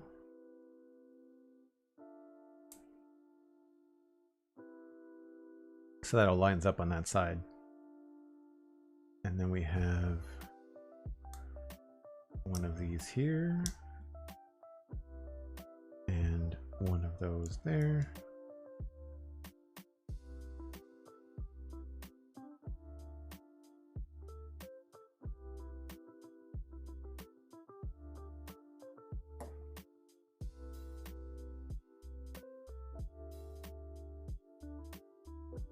The song sounds like Pixar's time-lapse music. I mean, it could be. Well, I'd say it could be, but it's not, because Johnny does his own music. He uses his own music. My son's friend wants to learn D&D, and my son is interested too. Gives me the warm and fuzzy feelings. That's great, Jadzia. That's awesome. I highly encourage it. It's such a great just function and training for imagination and social fun, and I find a lot of my friends that play D&D together have been friends for a very long time.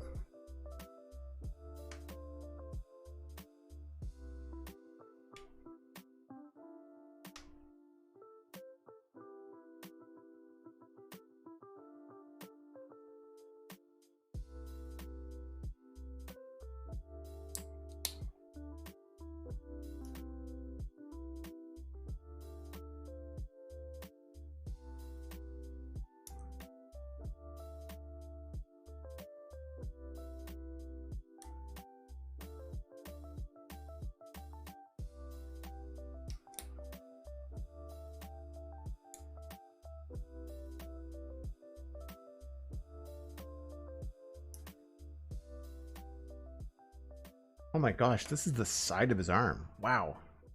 That's beefy. Talk about working out.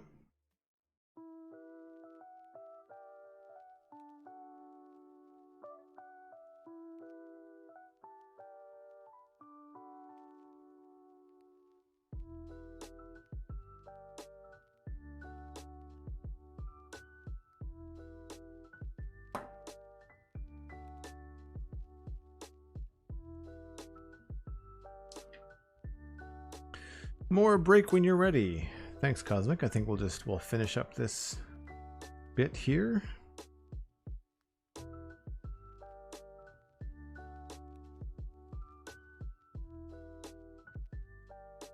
Goes on like that. This piece goes on this side. And then that goes in there.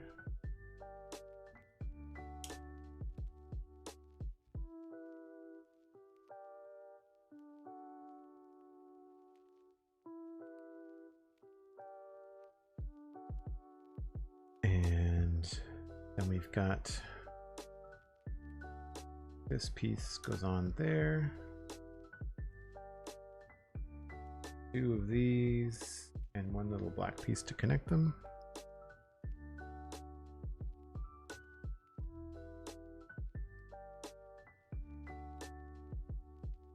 And then that goes down in here.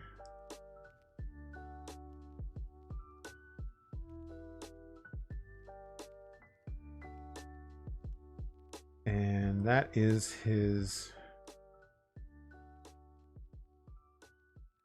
upper right arm. Goes that connect? Oh, I see. Okay. This spins out. This piece goes in there. Hopefully his arms are going to have more posability.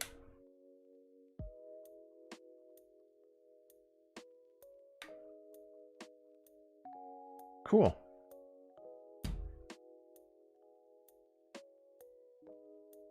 His waist is a little bit flimsy unless I've broken this.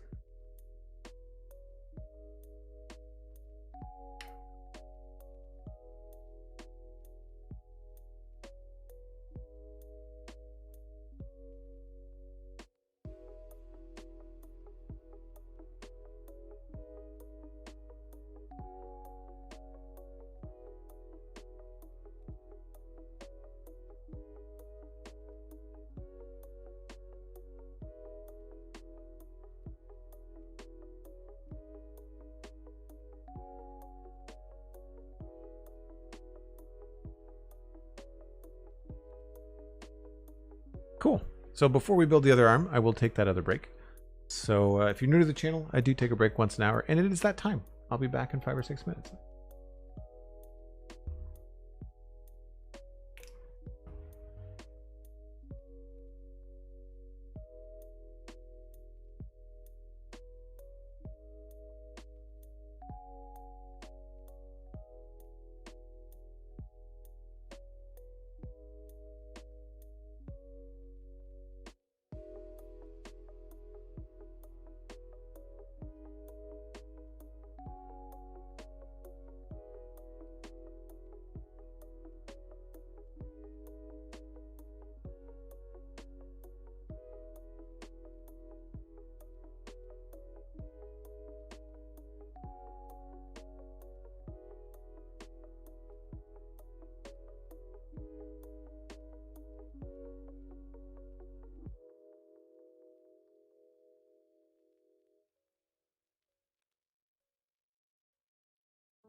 All right, let's go on to the next step.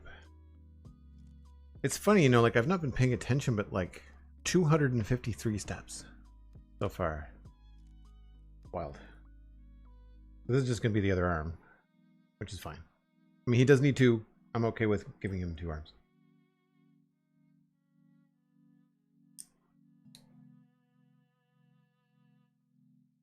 Time for the clickety-clack. Yes, Cosmic, I did just say that. And yes, it was a joke for you.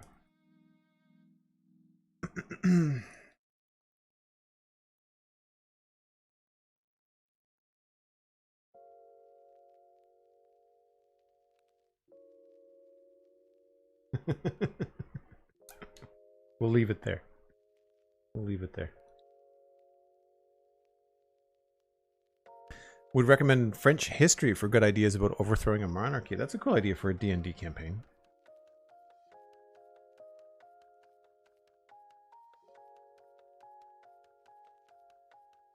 And we got 2 of these.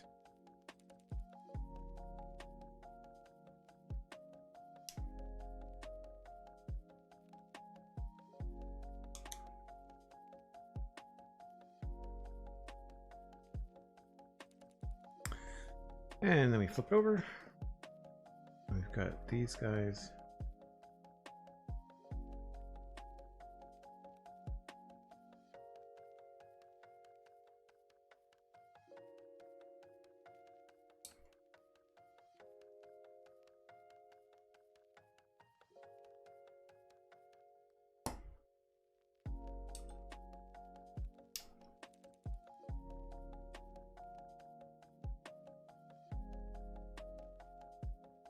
Did I put that on the other one?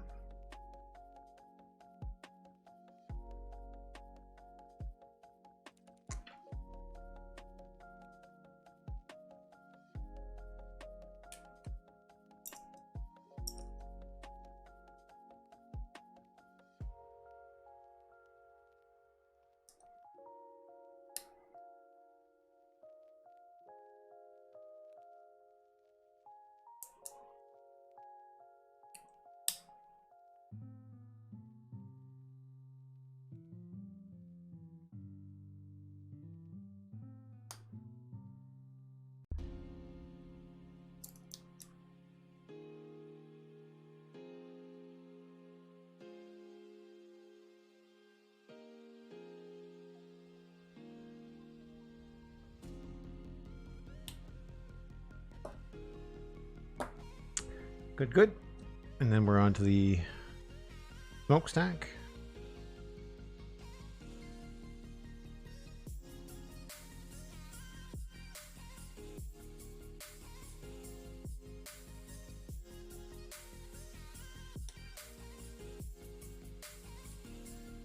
And then we've got this piece. And then 2 of these.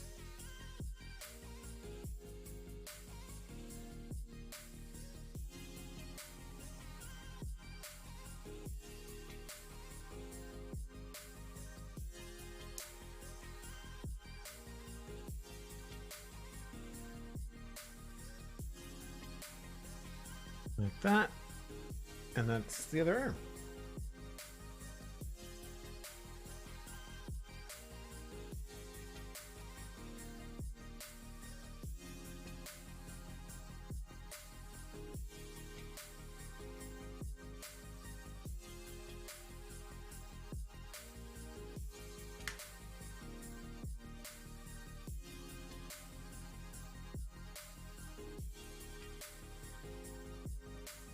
Nice.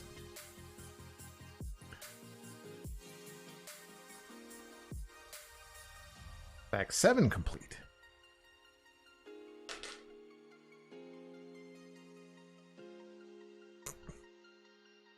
Hey, the mighty Elkhorn is here. Good to see you, Elkhorn. Hope you're having a fantastic day. Nearly restored. Well, we've got 3 more bags. I think this is going to be our last bag today, and then I should be able to finish it up next Friday.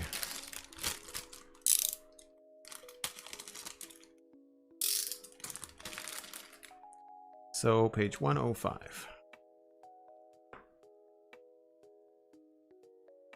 He's taking up more and more room.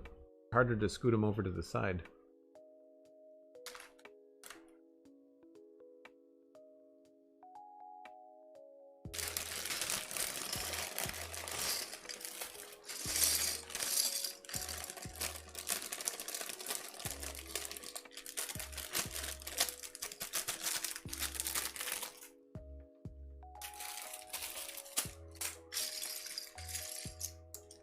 Some more of these really nice navy Lego pieces. I really like that color.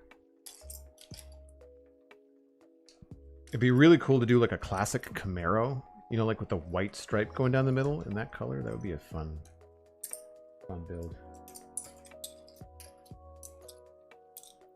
It's funny because I've never been a car guy, but I do really enjoy Forza on the Xbox.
Perfect chill stream for me. The headaches from my second Civic vaccine booster kicked in. Oh no. Low, that's no good. I mean, good that you've gotten vaccinated, but not good. Not good that you get a headache. I remember that. I remember that from my shot. It's not fun. So thank you for the sacrifice. Keeping other people healthy. And yourself.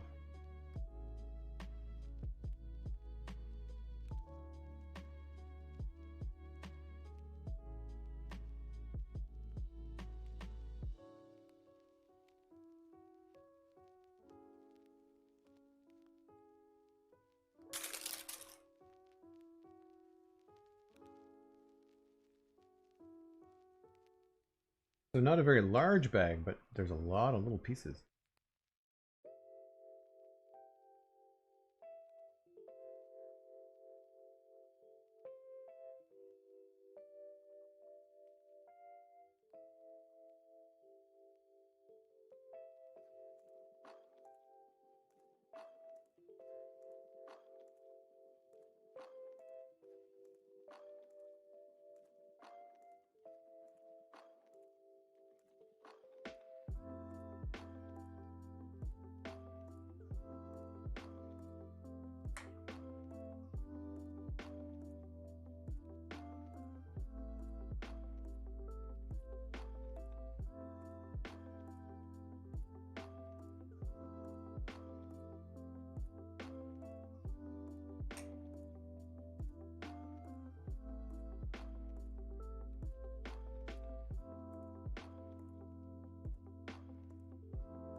down here.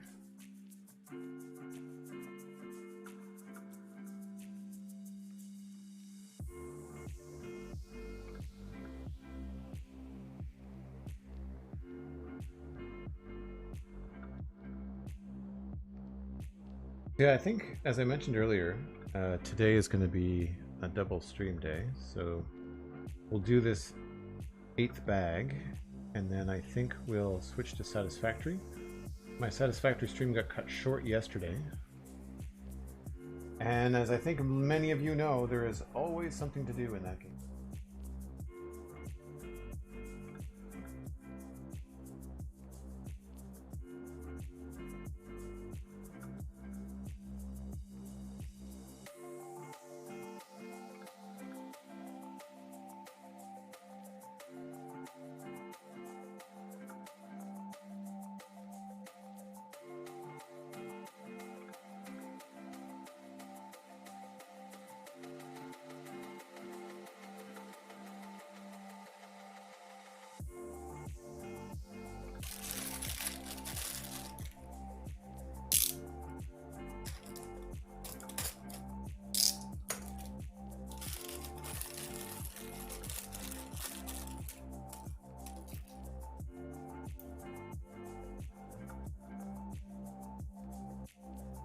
Man, lots of little steps in this one.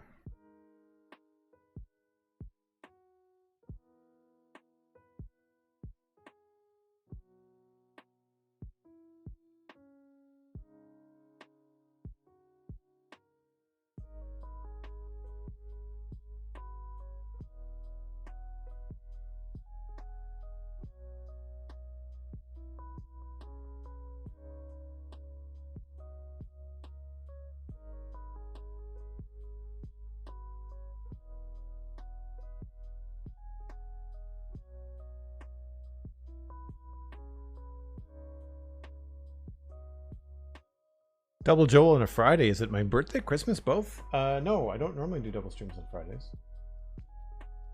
Or I guess I didn't used to.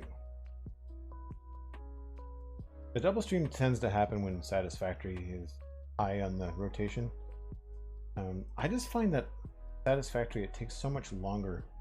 I can get more done in a Minecraft stream than I can in a Satisfactory stream. And I think that's just because of the, I guess, the puzzle nature of Satisfactory, perhaps.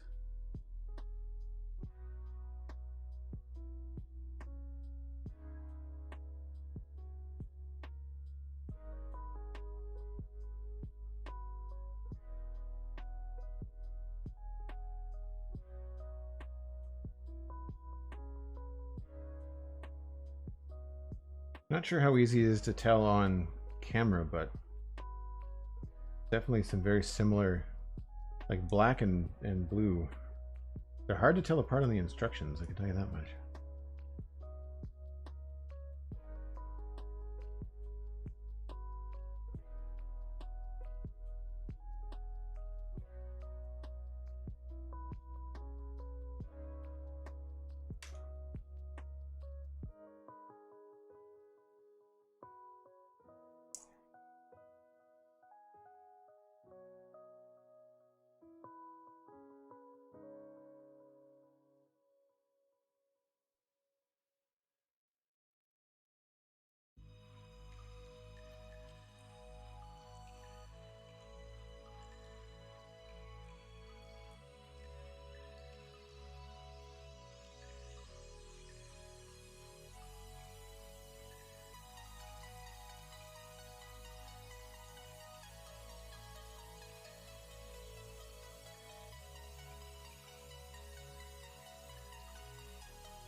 I would say that these are his lower limbs and his hands. Forearms and hands, I would say.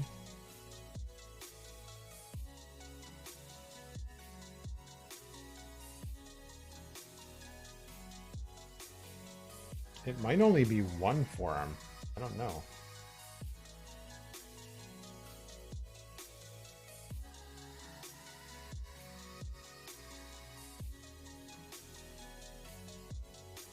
There's the other piece I wanted.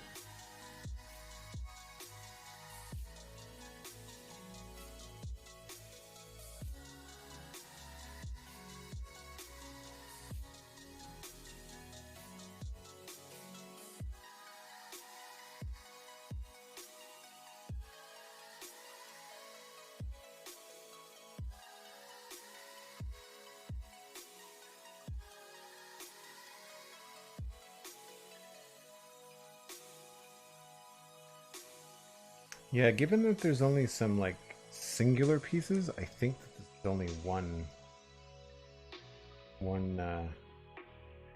forearm. That's bananas.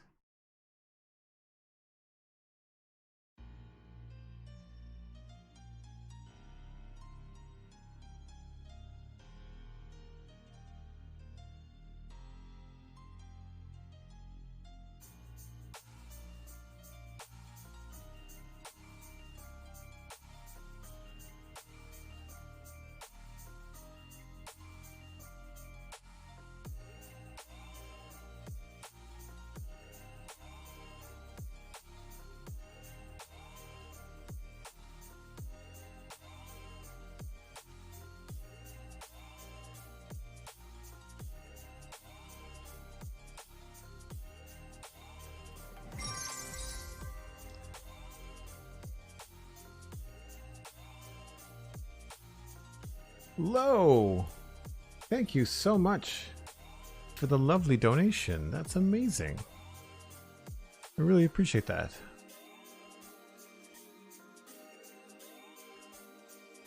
That directly funds the content. That means that you get more streams more often.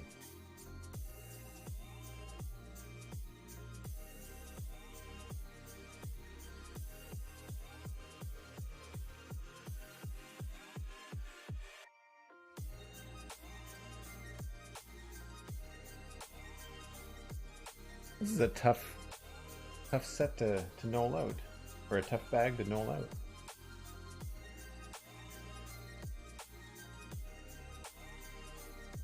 Lots of different little shapes and odd pieces, and like, what are those? Very curious to find out where those go. Oh, you know what? That's his head. That's his face mask. So maybe this is like his head and an arm? I don't know. I like that I can't tell. It's part of the fun.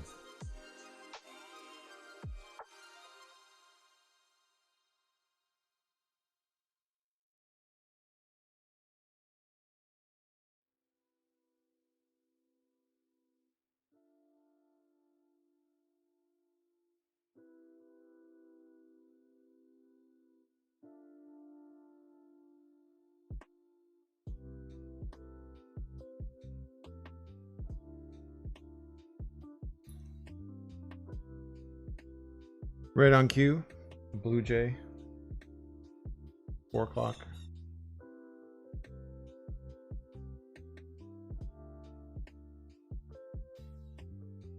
No, it's not on my shoulder.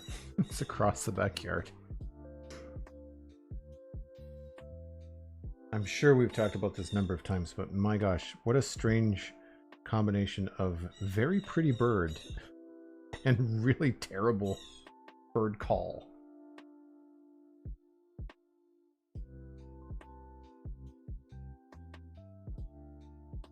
And what's really funny, okay, now he was right on my balcony. He was right outside the window there.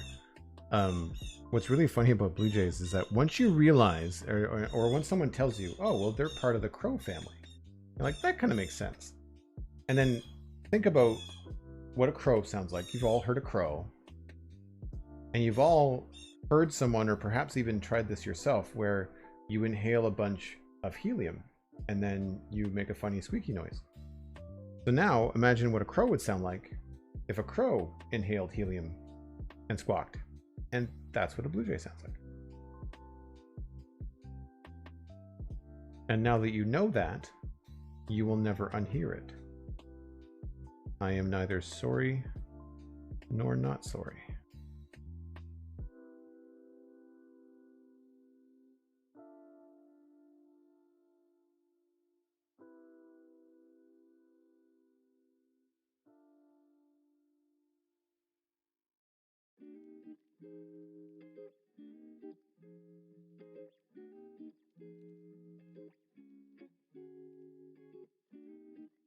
So many little pieces.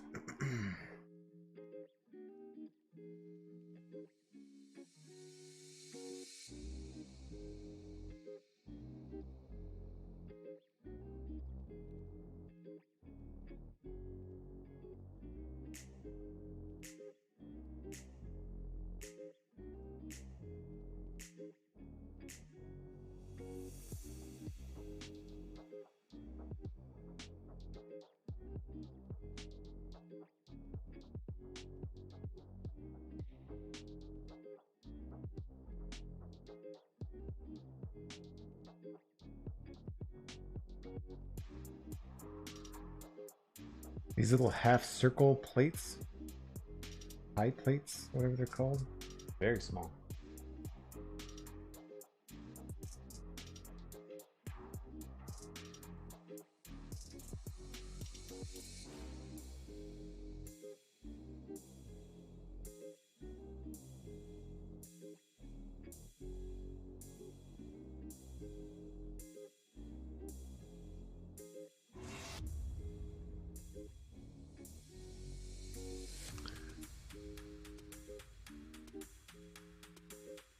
Red Gonzali, how's it going? I'm pronouncing your name right. Sorry, Red Gazelle 22. I'm not pronouncing your name right at all. What I get for trying to read around my mic.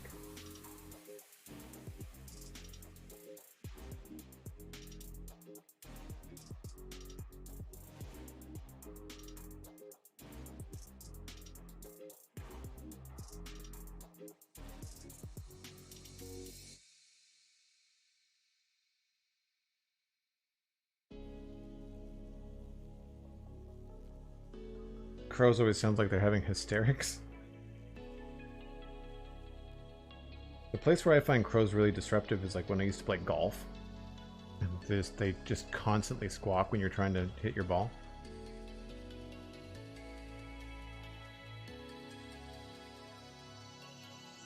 Alright. Bag 8.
I have cardinals where I live, and they are also really pretty, very striking red color. Jody, yes, there's a pair of cardinals that live kind of in my neighborhood here, and they're great. I really like cardinals.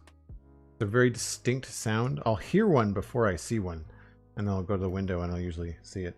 Someone, I saw a joke online the other day, correlating bird watching, with your old age, and it's like all of a sudden you're 31 and rushing to the window to see what bird you're hearing. I was like, I don't know about 31, but I definitely feel called out by that, because I definitely do that now. And I wonder if some of it is like working from home, whether that's part of it. More satisfying Lego clicks. Good stuff. That goes there.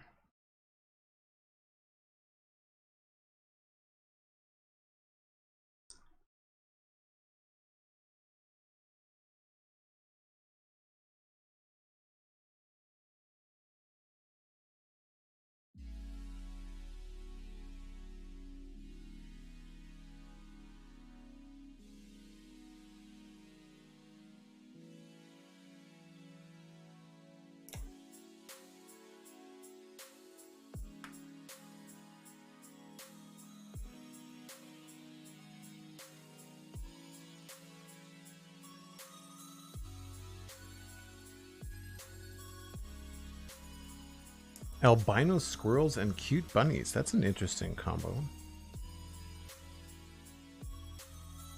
I don't know if I've ever seen a rabbit in the wild.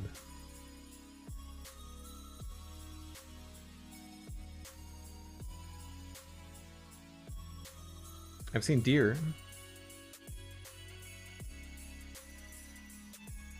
I thought I saw a bear one time, but I was hiking and I did not stick around long enough to find out.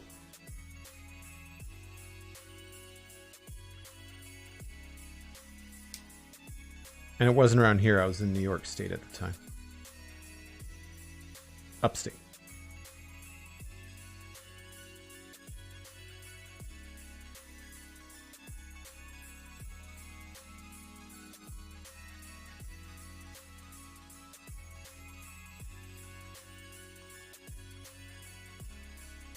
These are cool pieces. They've got studs on the side all together.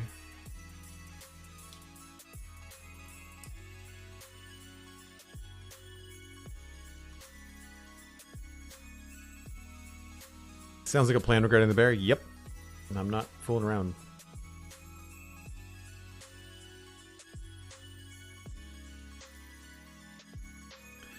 Yeah, I don't want to mess around with a bear in the wild. I'll just peace out. I will hike another day. I like it when they print the pieces, but I understand why they don't do that all the time.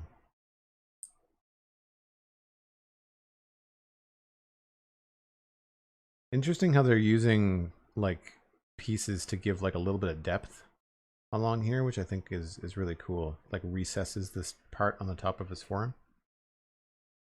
I like it.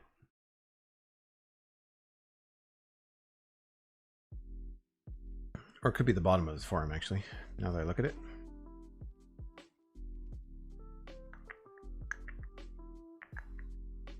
No, it's the top.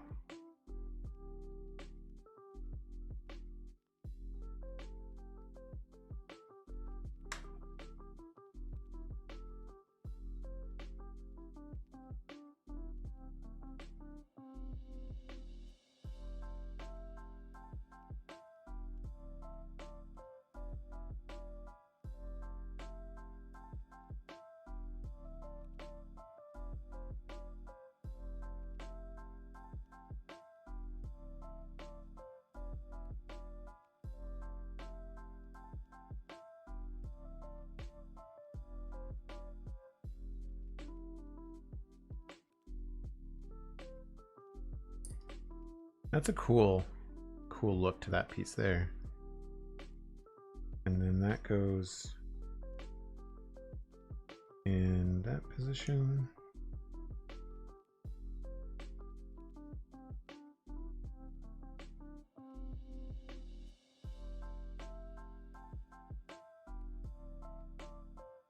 Like that. Grab big plate. And little plate.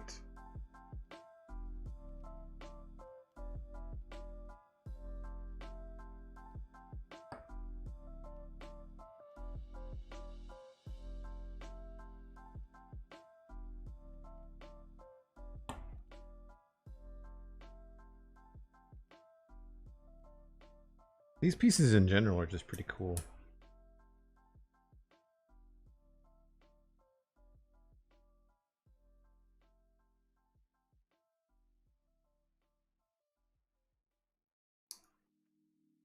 And interesting how they're leaving like just a couple of studs visible. That's cool.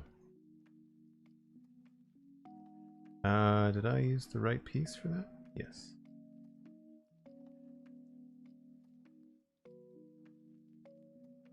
Many see deer as a nuisance. I guess they're only a nuisance if you're like, if they're getting into your gardens and stuff.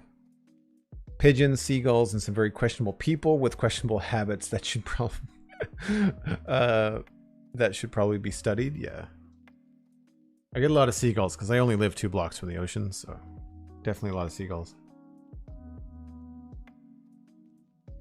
When I go hiking, I see a lot of cormorants, seals. I think my favorite bird is black-capped chickadee. Look them up on a Wikipedia page. They're very cute. And around here in the city, they're also pretty friendly. Like in some parks, they'll eat right out of your hand. If you stay still enough.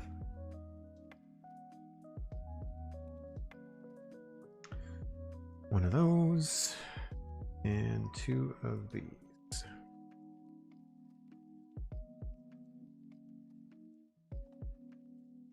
So these are all these like surface details that I love that Lego builds into these things. So rather than a sticker or something else, they build this level of plastic relief detail that I just find so interesting. So all that just to hook on here. I'm sure it moves for a good reason. It's probably how he hides his fist away. But it's neat.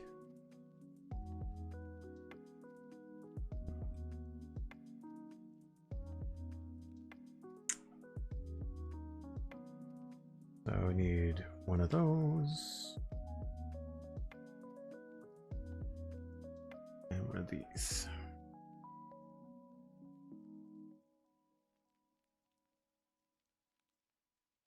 So this is his hand.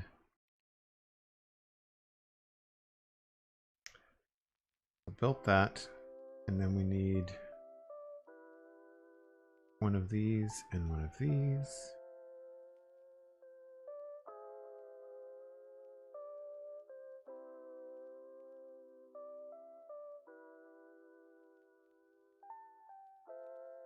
Keep on hearing the same track over and over again.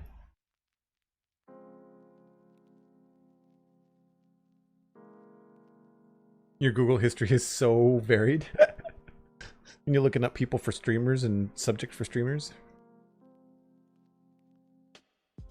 Deer and rabbits hate the smell of lavender. We painted some lavender plants in our flower beds this year to try and ward bunnies away from the flowers. Did it work, Jizia?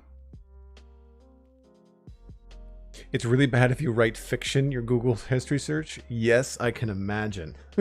I can imagine. I wonder if, is it advantageous, Jedzia, to have a separate browser with a different history for your research for writing than it is to have, you know, it lumped in with your like your everyday sort of writing or Googling, so to speak. I can't believe we're building a robot hand in Lego. Really cool. But it's really complicated. That and 2 of these. And these go on. This is really interesting. So we've got this hinge here, and then we're using these single socket pieces.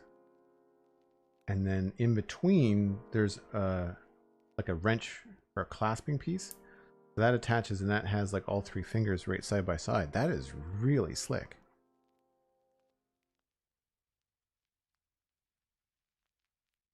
I don't think all the fingers are separate though. I think the fingers, it's more like a mitt.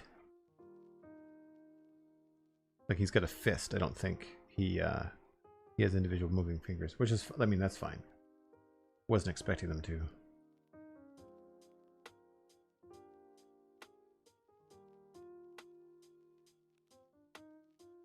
That's that piece, and that goes on here.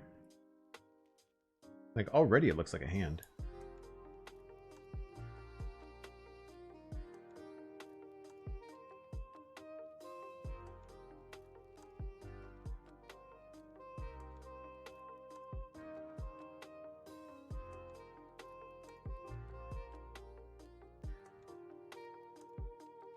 And this goes on there.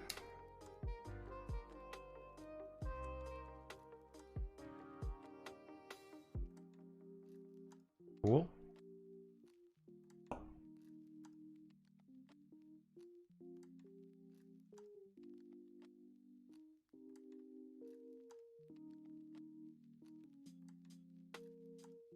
The original toy's hands had to be detached and could be stored in his chest in vehicle mode.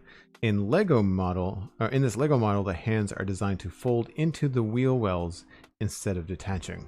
Smart. I like it. And then this attaches over here. Really? That's the whole thing? Huh. Interesting. That goes over here.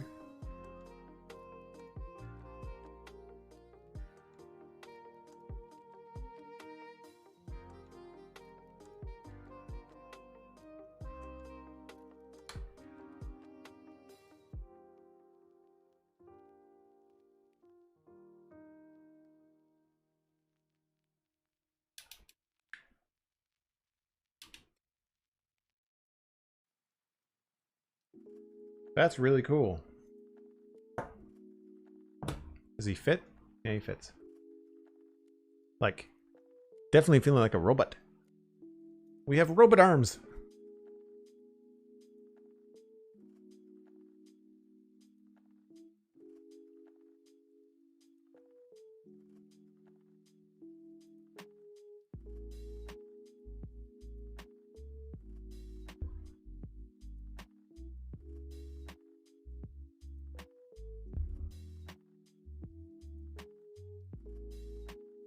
The author of the nonfiction book I was reading, What If 2, was joking that he was on all the watch lists. Oh man, yeah. If you're writing some sort of like murder fiction or crime fiction, I can only imagine the research that you would... Imagine how that would look though, like back before the internet, when you like had to go and research for a crime book that you're writing, and you have to go to the library, and maybe you're talking to the librarian and asking like about all these serial killers and murders and stuff like that. Like that would be bizarre. A weird experience. So now we build the other.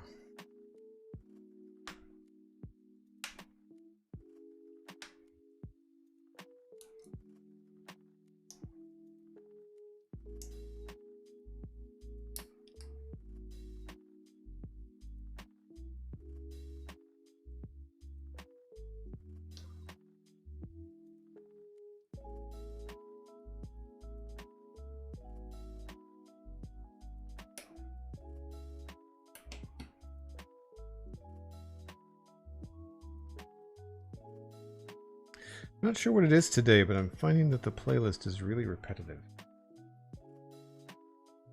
It's the same Lego playlist I played last time.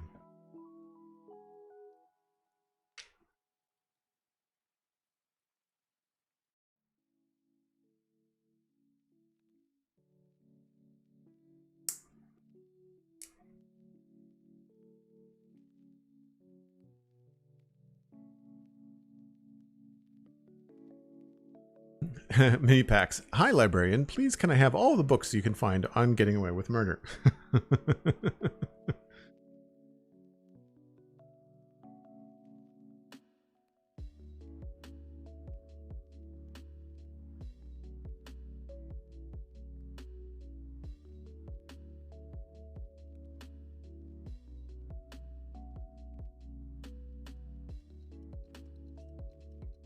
It's something so funny about these steps when there's a lot of little pieces, but the steps are fairly straightforward. It's like you just watch this massive pile of Lego in front of you just vanish.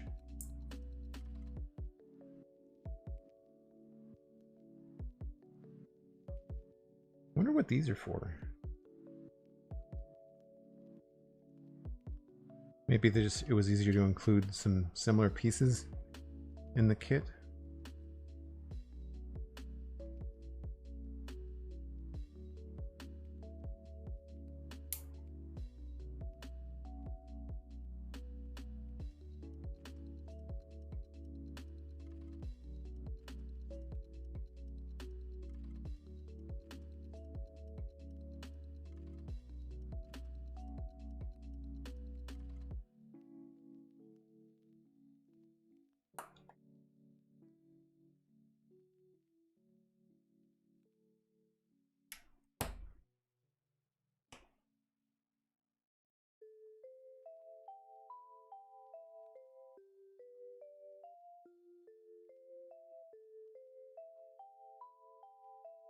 Funny enough, a murder mystery author who wrote circa World War II had a character who got put on trial on suspicion of poisoning because she'd been researching how easy it was to be to get cyanide. Yeah, I can see that being a thing back then.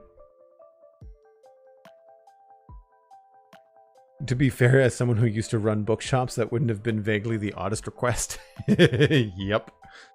Yeah, a friend of mine used to work in a bookshop. I have heard some stories, none of which I can repeat here.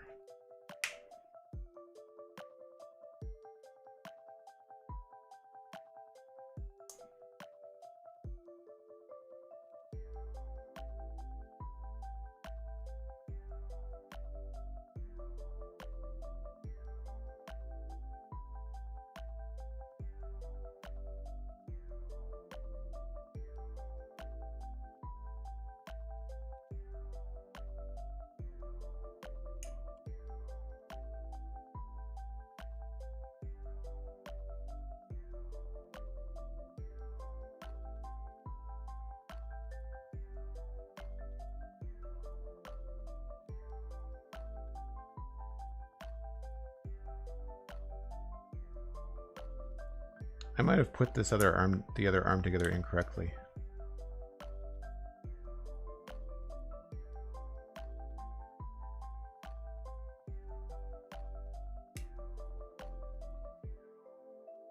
Oh no, I'm putting this together incorrectly. There we go.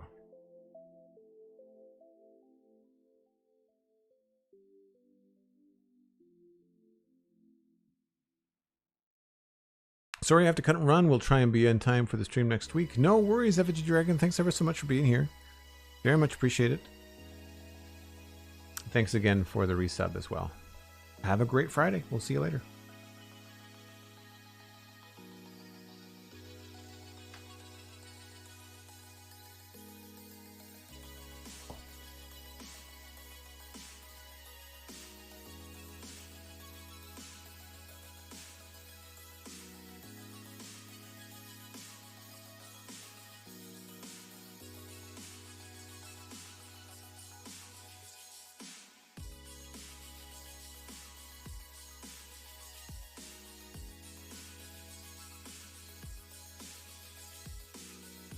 Again, very cool design. That area right there. Really cool.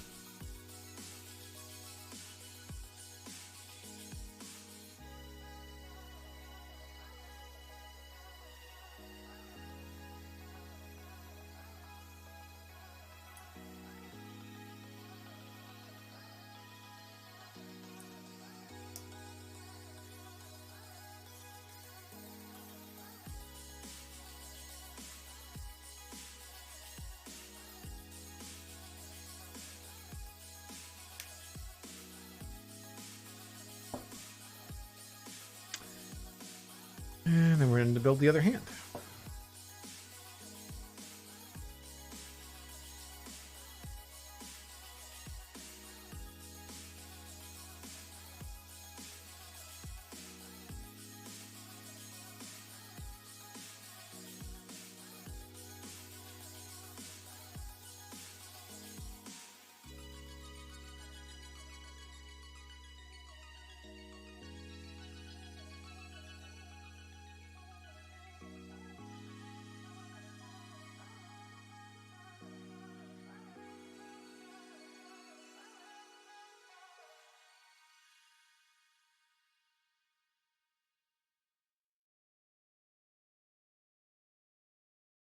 Does anybody watch those research videos where they show like a robot hand doing like really intricate tasks, like taking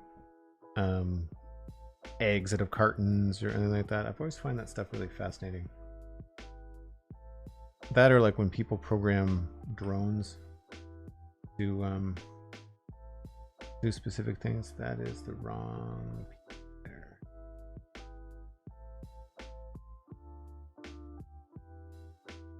Seen some cool videos of drones like making like human faces in the sky for like fireworks displays, and really cool. Yeah, I'm seeing like all of these songs are stuff we've heard before.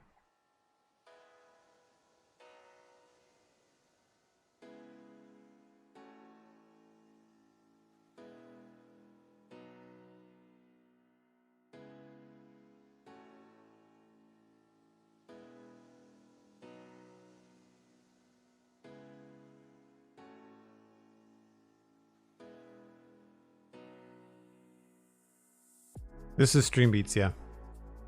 But I've got 2 playlists in the Lego playlist, like 2 albums in the Lego playlists, and I'm doing like a shuffle. But I think my other playlist and this playlist have like 1 album that are the same, so it's in part my fault.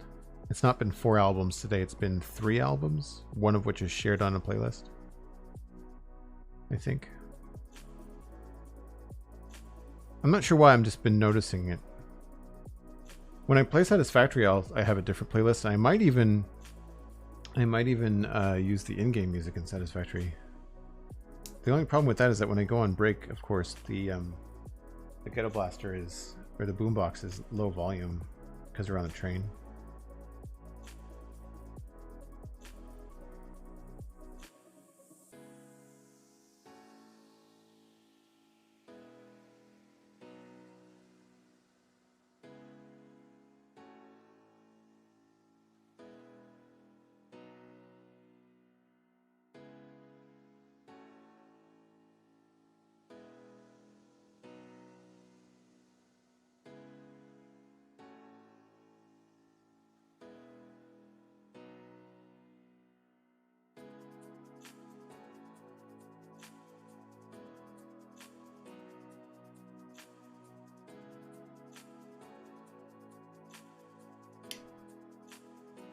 Yeah, I don't know why these have holes in them, but maybe it was just the easiest thing. I don't know.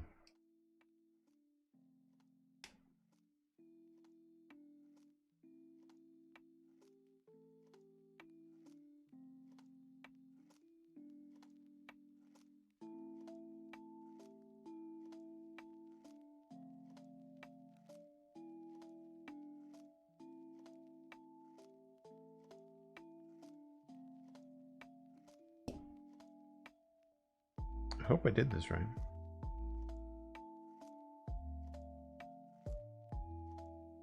So that goes on that side, like this.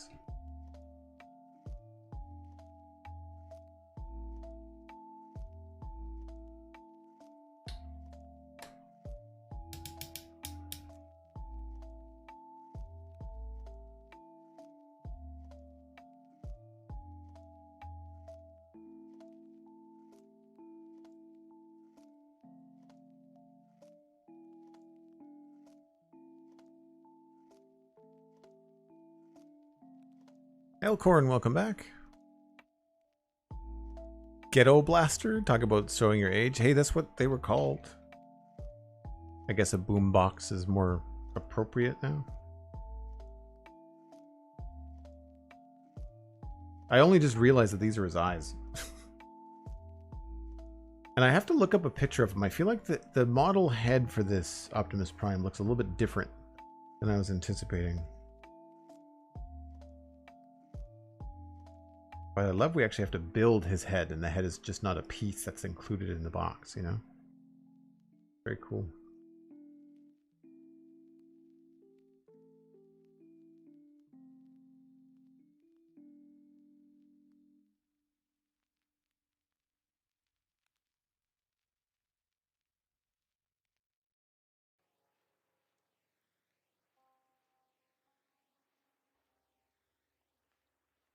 This is where all these little pieces are coming in.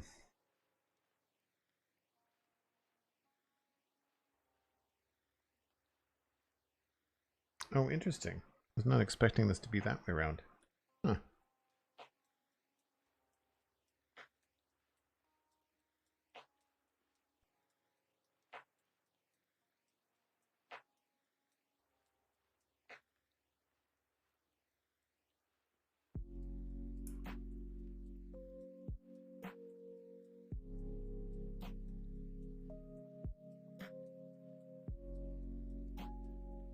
I hope these little builds are easy to see on camera. It's I always feel like my hands are in the way.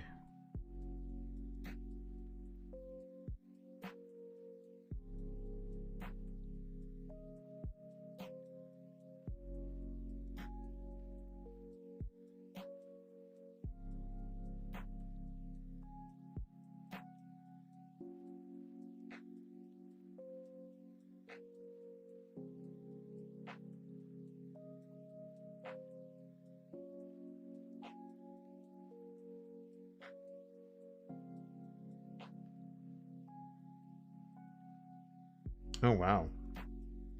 Really detailed, like, technically his earpiece. These make like a 3/4 circle. I'm not sure if you can see that. And there's a little hook piece there.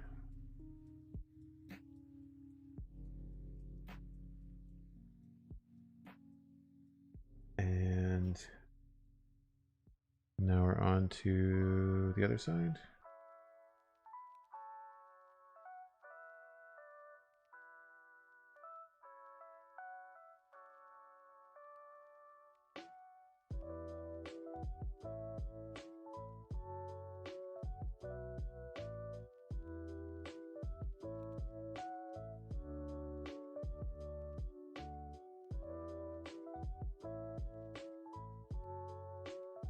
Just letting you know you're at 3 hours. You want to finish up the bag and switch? Yep. Yep, that's the plan. This is a cool Friday though. I've like with the feet, both arms and hands, and the head, like I really feel, I'm not even sure what's in the other bags. I guess they're his jetpack and then his weapons, like he's got a gun and an axe and stuff. But we'll do that. We'll do the bags 9 and 10 will go next week. All right, so switch him over, put on his eyeballs. I feel like the eyes are too close together. I think that's one of the things that I'm catching.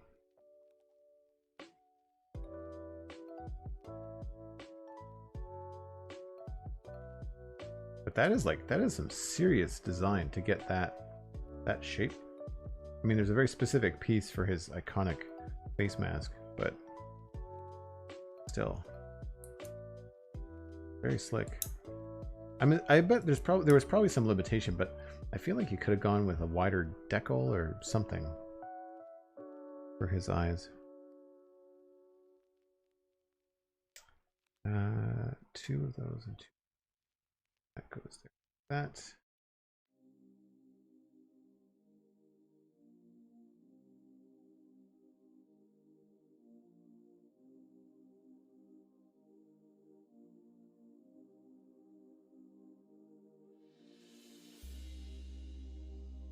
And then on the front.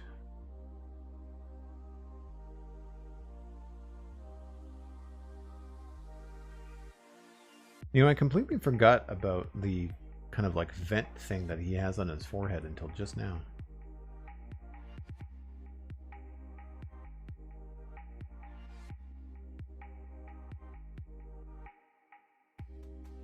Oops.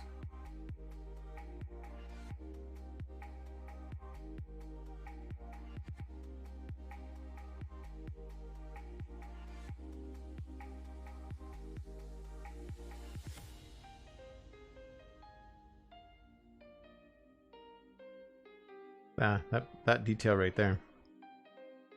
Very cool. Ah, here's the ear antennas. So these kind of blade things go into this.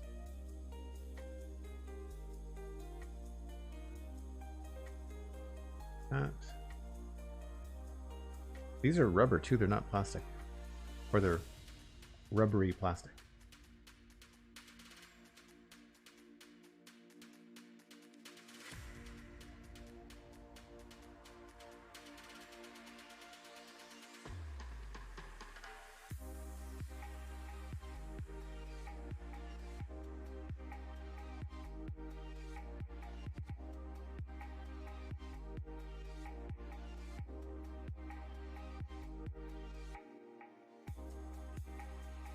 Then they attach here.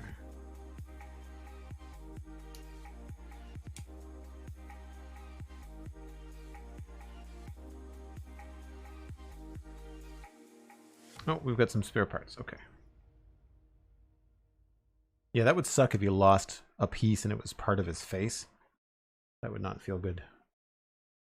And I'll form the head.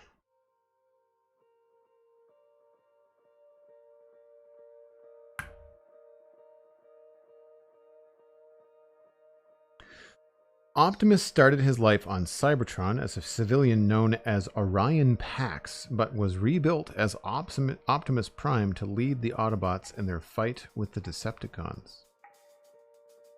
I was talking with Ryan Murphy earlier today, and the Cybertron War for Cybertron animated series on Netflix is actually really cool in terms of the politics of Cybertron. It was really fun.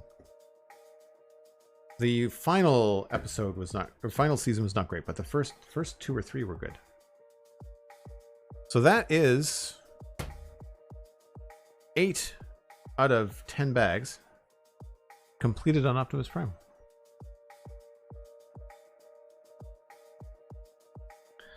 And as I mentioned earlier, we are going to finish this up next week.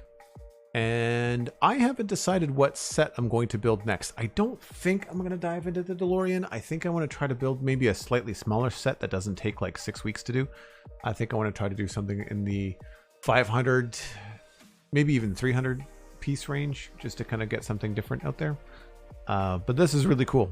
And I brought a ruler today because people were wondering last time.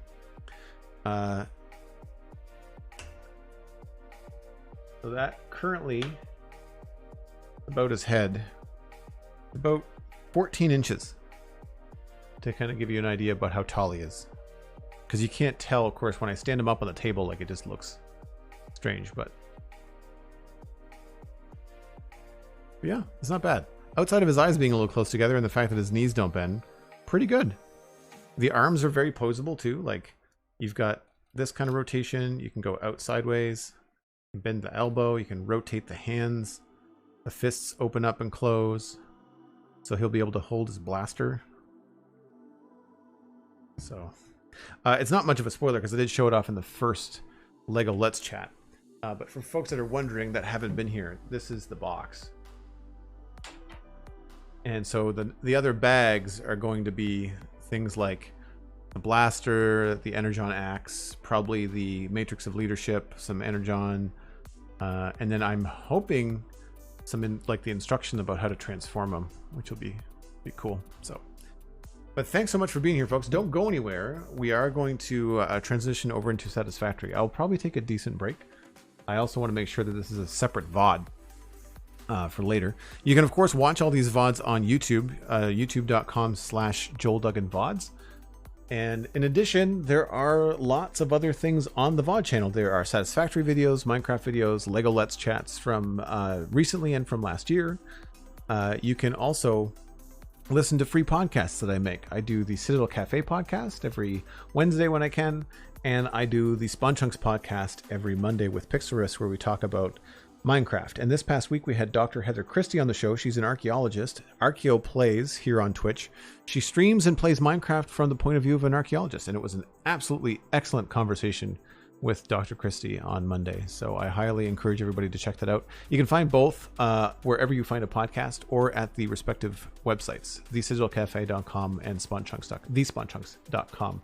Thanks for all of the subs, for the bits, for the donations. You all are fantastic. I really appreciate it. You're the reason I get to stream as often as I do, and the reason that these Lego Let's Chats are now weekly, every Friday at 1 o'clock Atlantic. And don't go anywhere. We'll be right back with Satisfactory in about 10 or 15 minutes. But in the meantime, enjoy the rest of your Friday if you're taking off, and we'll see you soon. Bye for now.